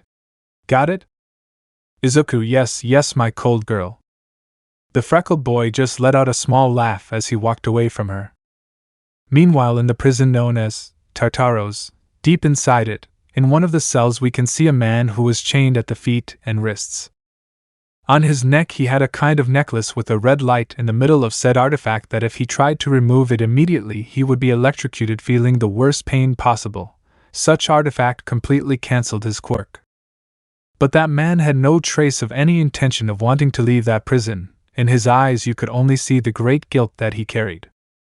The clothes he was wearing were orange, and in his hands he held a wrinkled photo in which you could see a beautiful brown-haired woman sitting next to a fireplace with a little green-haired boy in her arms. "If only I could have stopped that arrow, you would be alive. Forgive me, Habani, you should have let me go that night. I'm sure that if you had, you could be living with that snot. Not with our little Izuku, you always told me that. I wonder how he is. I bet he's already quite a boy. I'm sure you're taking care of him, right, Hanabi?" Stain looked at that photo every day, blaming himself for every damn second of his entire existence. Chapter 13. Tosari Senpai to Misunderstanding. After having informed Aizawa of the entire situation, the freckled boy headed back to the infirmary, where before arriving he ran into All Might, who exchanged a few words with him, showing him a slight smile and then saying goodbye to him. Upon arriving at the infirmary, Mirko said goodbye to Izuku with a warm hug, saying, "See you, Izuku. I'll be waiting for you both this weekend to train. I already talked to her well, so I'll be waiting for you. I have to get back to work now, patrolling, you know, hero stuff." Mirko gave him a slight look, showing him a smile as she lifted the blindfold from his eyes so he could look into her eyes.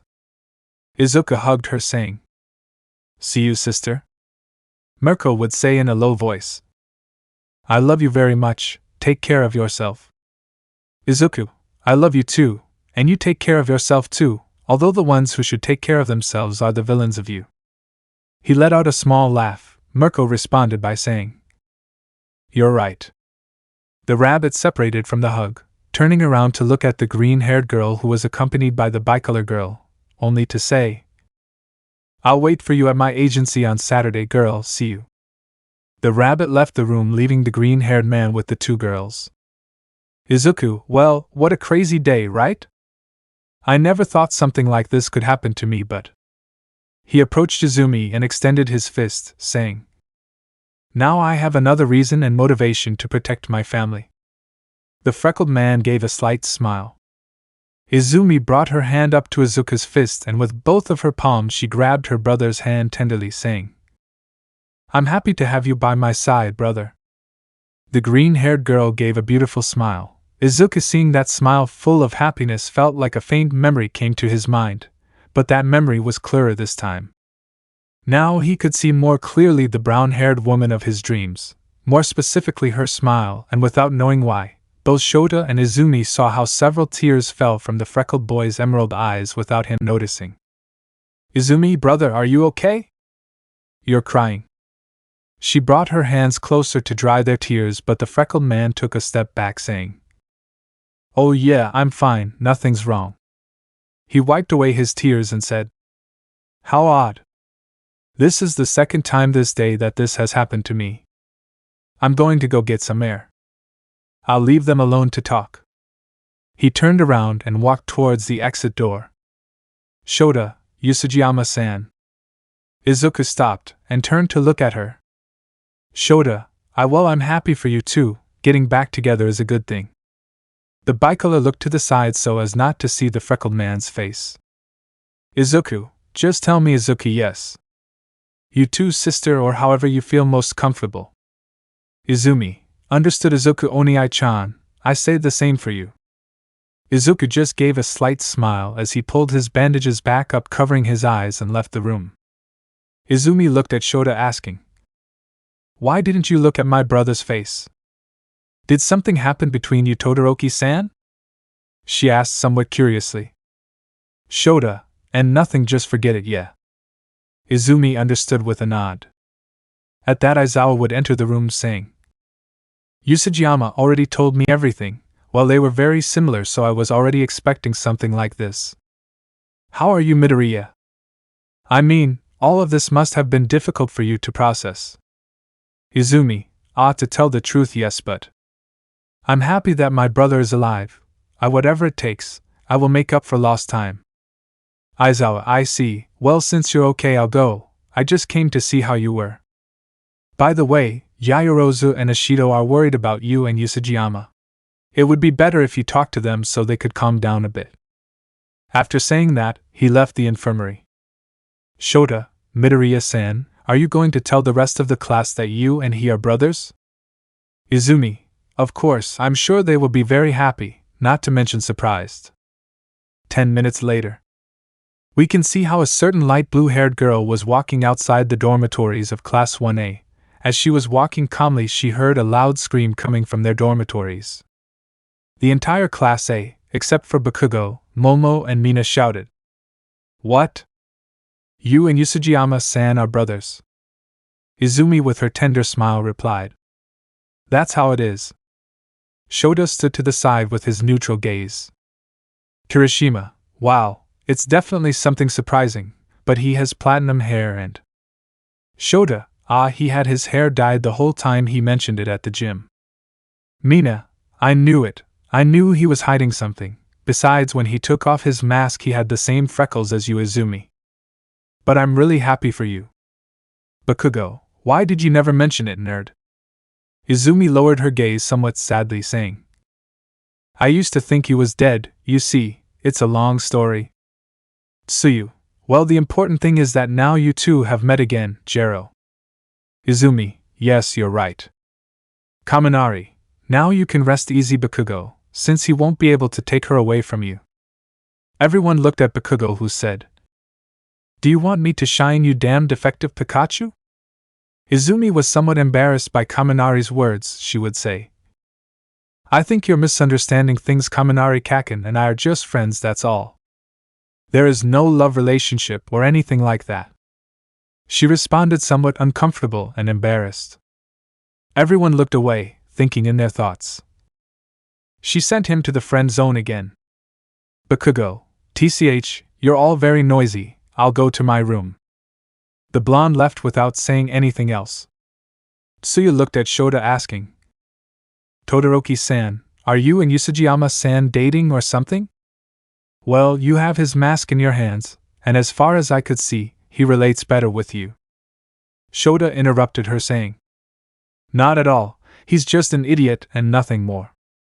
The bicolor turned around and went to her room with a slight blush at the question the little frog had asked her. Tsuyu was known for being very frank and direct when saying or asking something.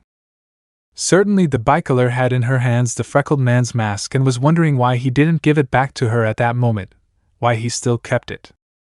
Shota, I'll give you back your mask when I see you. Or I'd better go find it myself. No, better not, otherwise he will get the wrong idea. Meanwhile we can see how Izuku was on the roof of the academy. He was leaning against the wall sitting on the floor, he had another mask on, the freckled man had several spare masks.